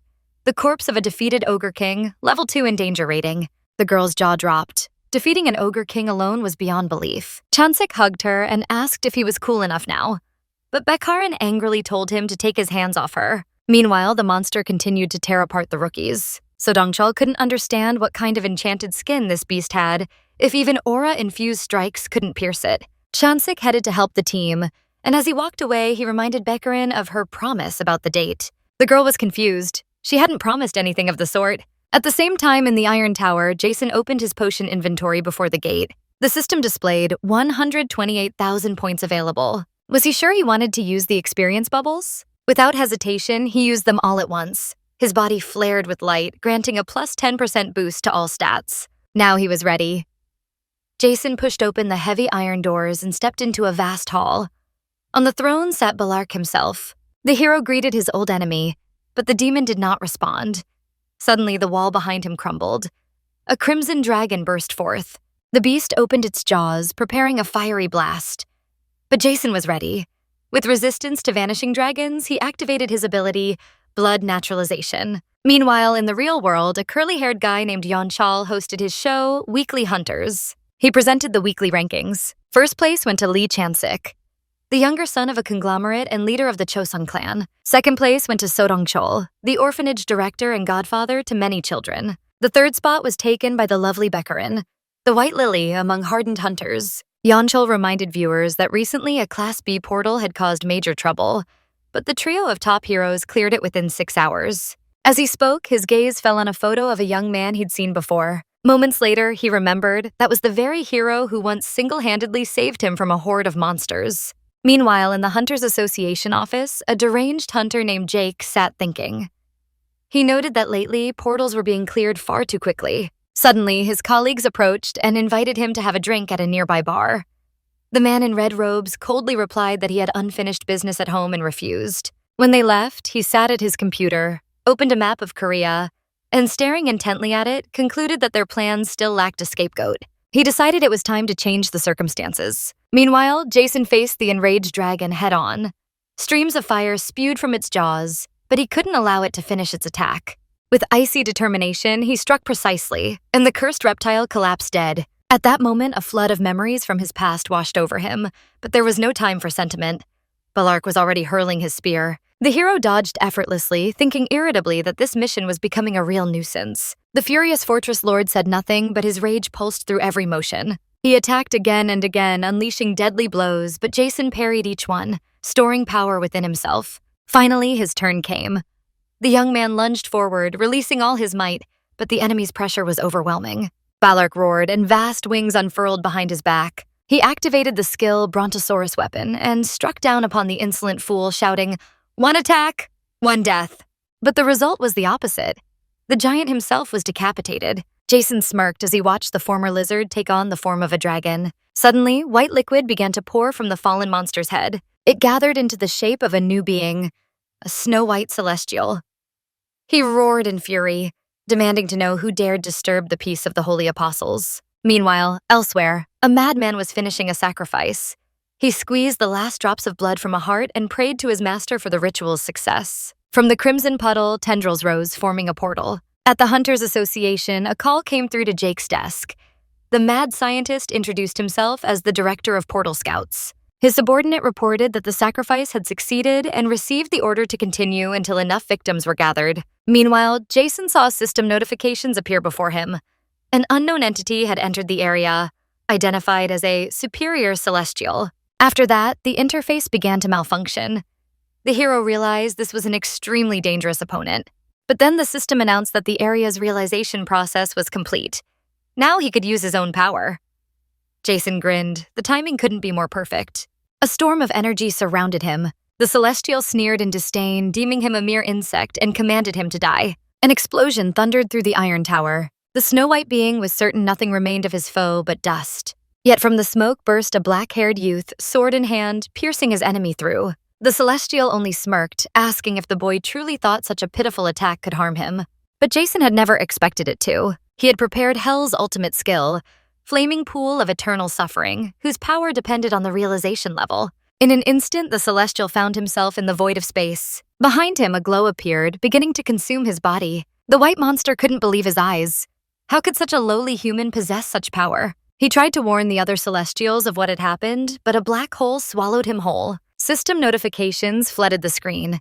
The destruction of a superior celestial was confirmed and system stability was restored. After defeating the celestial, the system reminded Jason that the mission would only end once he took the ruler's throne. With a calm stride, he approached the golden seat. The moment he touched its base, the throne began to transform, soon revealing a staircase leading upward. As he ascended higher, the Lord of Hell saw a message about the demons once imprisoned within the fortress. They greeted him with awe. Then the system confirmed the successful completion of Balark's mission and rewarded the hero with 2 Class C skills, Territory Exchange and Celestial of Balark.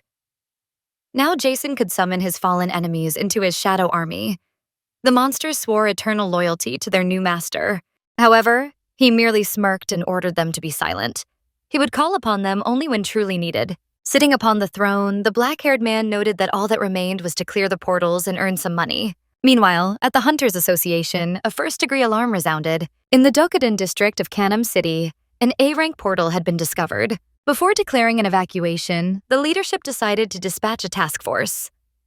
Chief Director Park Jong-ho entered the observation room. With concern, he asked whether this portal was the same kind that had annihilated everything 5 years ago. To everyone's horror, the chairman confirmed the suspicion. It was indeed an A-rank portal. Deep in thought, Park Jong-ho ordered that all hunters be assembled and that aid be requested from the global organization. His subordinate bowed and promised to carry out the order. At that moment, Jason's system displayed his current stats. His physical realization had reached 48% and his magical 41. A new ability, Exchange Zone, was unlocked, allowing him to transfer locations from the real world. For now, only Balork's Iron Fortress was available.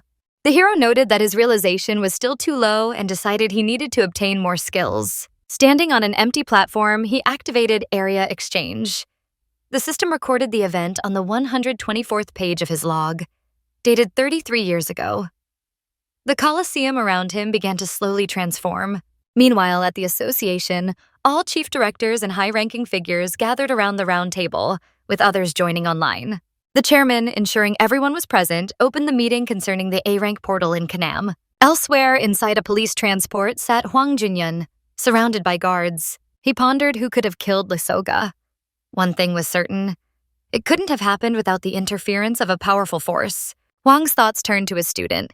He hoped she was safe. In a hospital room, a nurse entered with a meal cart but noticed the patient hadn't touched the previous meal. She removed the IV, stating it was pointless if the huntress refused to eat. Shin Chuan sat on the bed, clenching her fist, ignoring the nurse's words. Her heart was heavy with guilt over what had happened to her mentor. At the meeting, Elder Ryu Jong-soo, head of the Fortress clan, raised his voice. He reported that their huntress, Sion, had not made contact for an entire month after being sent on an investigation. The deputy of the Marvel clan, Cho Hanku, brother of clan leader Cho Hanul, added that his relative in Silicon Valley had been working on aura weapons, but upon hearing about the crisis, he hurried back to Korea. The chairman summed it up. Lee Chun-sik, Seo Don-chul, and Baek Ha-rin would be responsible for eliminating the threat. Seo Don-chul, lazily picking his nose, agreed. There was no choice anyway, because if they failed, everyone would die. The blonde young man was indifferent. He wasn't too concerned about the outcome. Lee Chun-sik only agreed to join the operation because Baek Ha-rin was going, and she had promised him a date. The girl, hearing that, was outraged. They already had a date. She had treated him to meat and even bought dessert.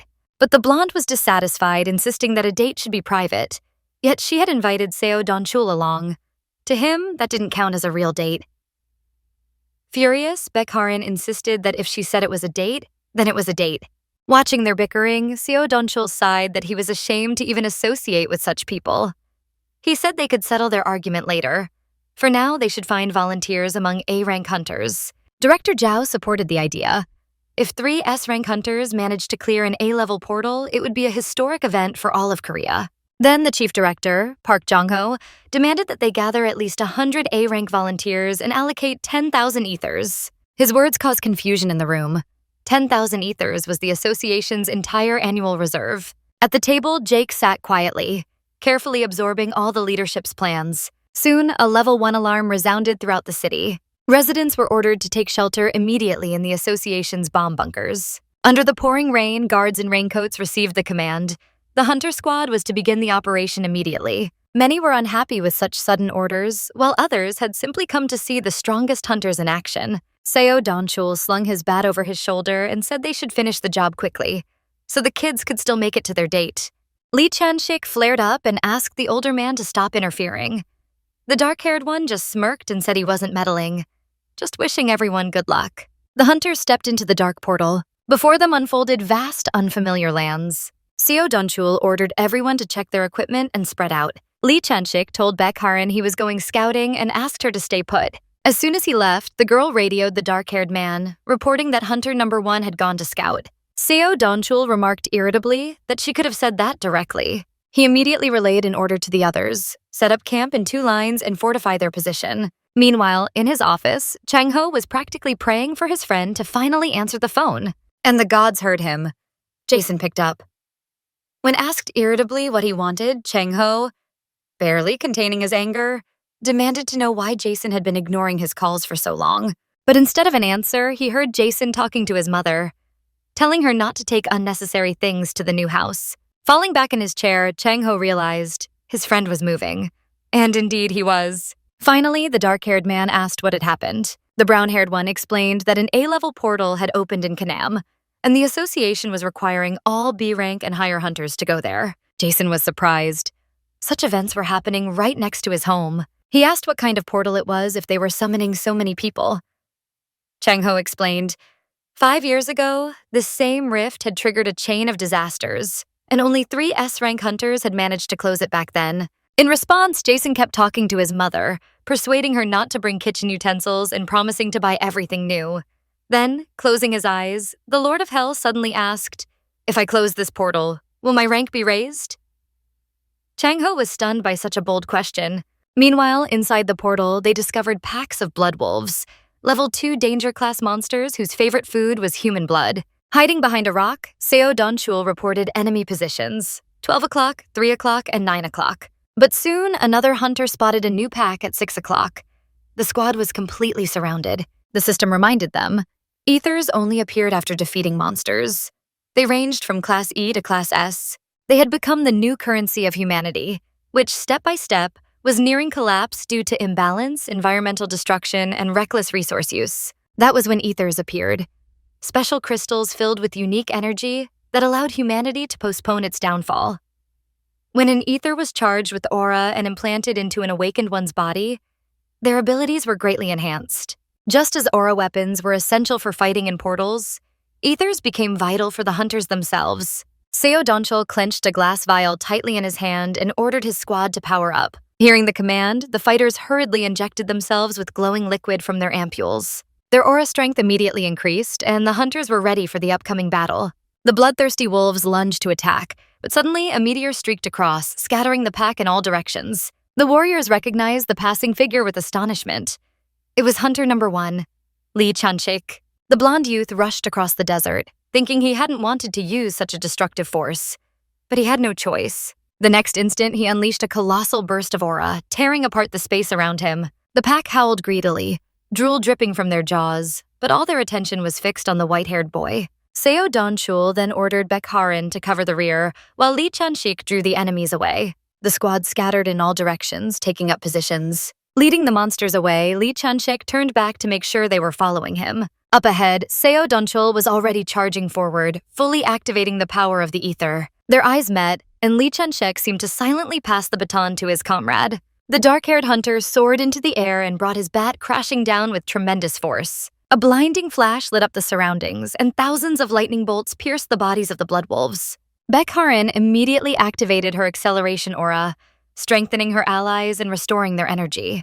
The squads gasped in awe at the sheer power of the effect. Lee Chan-shik suddenly skidded to a halt, turned around, and dashed straight back into the heart of the battle. His act inspired the others. The hunters followed after him, unwilling to fall behind the best. Meanwhile, in the ruins of the city far from the portal, a shady deal was taking place. People were buying small bundles with unknown contents. A young man in a pink jacket had just received his dose, and the next customer was preparing to step forward.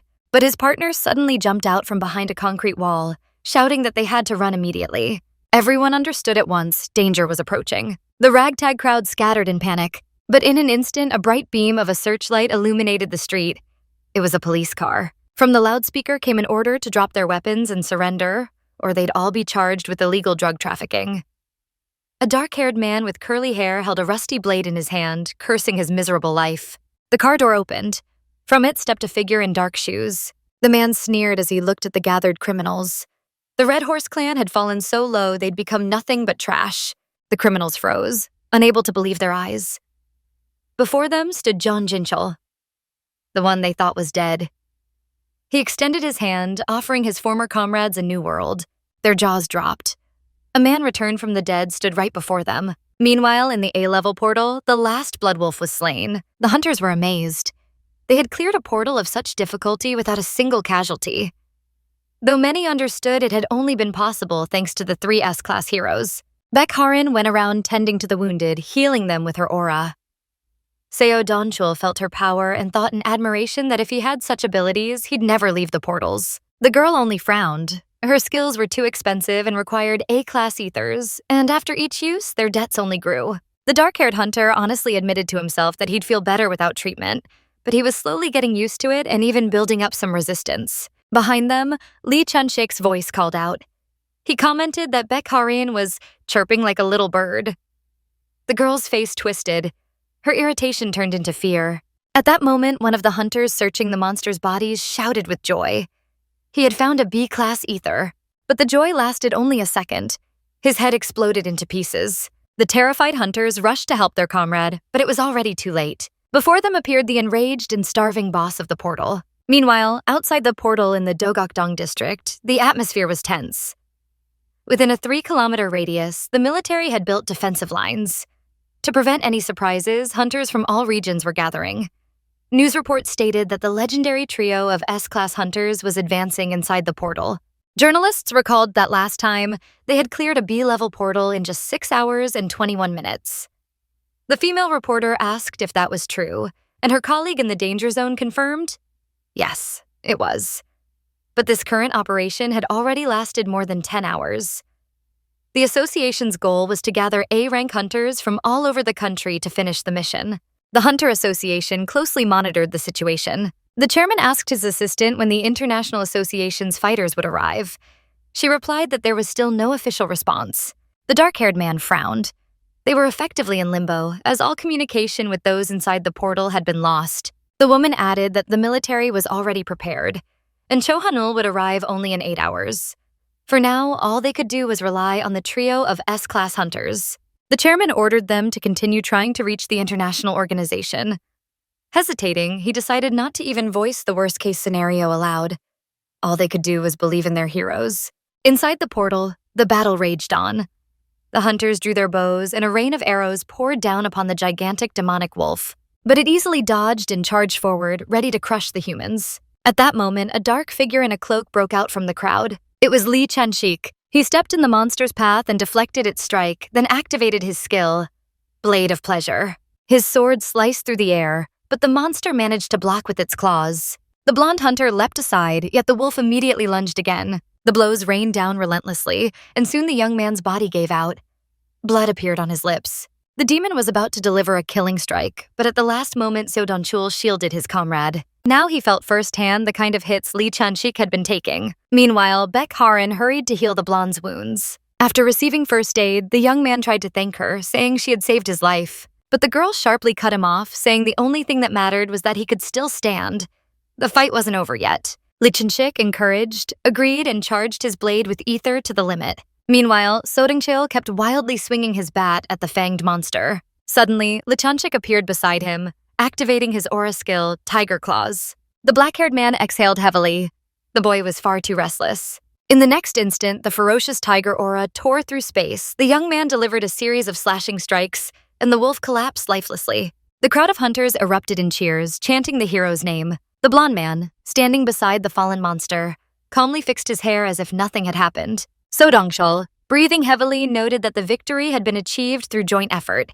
Yet the glory went to him alone once again. Suddenly, a deafening sound pierced the air. On the horizon appeared a new horde of monsters, led by a relatively small wolf clad in metal armor. A terrifying energy radiated from it. Panic broke out among the hunters. They had barely defeated one such beast, and now there was an entire pack. Lee Chan-shik stood frozen, unable to utter a word. The commander, struggling to remain calm, ordered everyone to regroup and prepare. At that moment, the portal outside began to flicker with new colors and started to tear apart. The Hunter Association outside the portal confirmed. It was a rupture. The A-rank portal rupture shocked everyone in the observation room. People froze in disbelief. A bespectacled girl said fearfully that such a thing was impossible while the portal was being attacked from within. Then the chairman frowned and suggested the worst, that the squad of 3 C-rank hunters had fallen. He immediately ordered a state of emergency and called for all reserve hunters in the country. Operators grabbed their phones and began sending out alerts. Meanwhile, from the portal emerged a 3-toed paw. It was the armored wolf, radiating terrifying energy. Stepping onto the concrete platform with his pack, he grinned and declared that the feast was about to begin. Jin Ki-han arrived at the reserve hunters' gathering point. With a tablet in hand, he checked the lists and first asked whether the House of Hwansha clan had arrived. Only 3 rough-looking B-rank hunters stood before him. The young man frowned, mentally noting the strange and clumsy name. Then he called for the Cheondal clan, 2 overly fashionable and flashy fighters of the same rank. Looking at these clowns, Jin Ki-han nearly wept in disappointment. But then an unremarkable young man in a simple shirt stepped forward. Calmly, he introduced himself. "I'm Jason, A-rank hunter." Jin Ki-han narrowed his eyes. This was the guy he had once been ordered to watch. The officer in charge of assembling the reserve forces announced that those present would take part in the counterattack to prevent further portal rupture. Hearing this, Jason muttered irritably that they were basically a support group. They wouldn't even be allowed near the portal. He thought to himself that it would have been better if Cheonho had called him personally, since he usually ignored calls anyway. Suddenly, a deafening crash echoed from the direction of the building where the portal was located. Everyone froze in horror. Jin Ki-hun turned pale, afraid to guess what it meant. But for Jason, that sound was rather a sign of good news. An hour before the rupture, the battlefield had been covered in the blood of monsters and fallen warriors. The ferocious wolf lunged at his new prey, but his attack was met with a shield. A young hunter, desperately defending himself, managed to block the blow, though he was thrown back. For someone of his level, it was an insurmountable opponent, yet he did not retreat. A youth with a spear lunged forward, but the four-eyed beast leapt into the air, ready to crush him with its full weight. At that moment, Sodongcheol appeared. His electric aura lit up the battlefield as he deflected the strike and struck the monster down. Turning to the rookies, the black-haired man sternly warned that if they didn't pull themselves together, they'd become food for these hounds. At that instant, the Bloodwolf's paw flew off. Lichunshik, panting, had finished off his enemies, but their strength was quickly fading. The blue-eyed hunter anxiously asked Sodongcheol how much longer they had to hold out. A memory flashed in Sodongcheol's mind. Someone had once placed the Absolute Protector before him, a German scientific development based on the core of an S-rank monster. Back then, the chairman had said it was a gift and added that all hunters were like his children. He'd give anything just to see them return alive. Those words touched Sodongcheol deeply, and he promised they would do everything they could. Now, on the battlefield, he decided it was time to use the Protector. Looking around at his comrades, he asked if everyone was ready, and after receiving confirmation, he placed the snow-white cube on the ground. The cube began to shine, releasing S-rank ether energy, and soon a protective dome rose above the fighters. The hunters were stunned.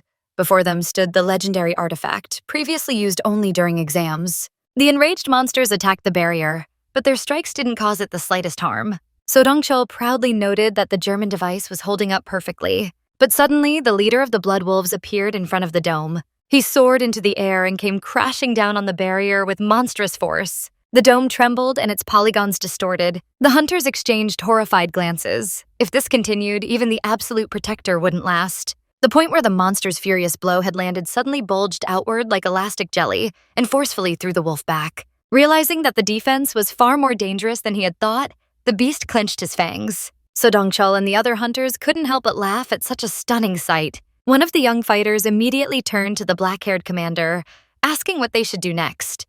But he, lazily picking his nose, replied that they had no plan. They just had to hold on as best they could. Turning to the others, Sodongcheol said that if something wasn't working, the most important thing was to stay alive. Thoughts and solutions would come later. He added that S-rank fighters should understand his hint, but Lichunshik and Beckerin only exchanged puzzled looks. The rest of the hunters also began murmuring among themselves. Everyone was uneasy about the lack of a clear strategy. At that moment, a stranger in a hood was hiding among them. It was the very same madman who had created the portal. Having blended into the squad, he watched the scene with cold curiosity. But he was displeased that the situation was dragging on for too long. Pulling a mysterious artifact from beneath his cloak, the lunatic decided to intervene. In that same instant, the portal began to spark violently, and deep cracks spread across its surface. Those who noticed it were stunned.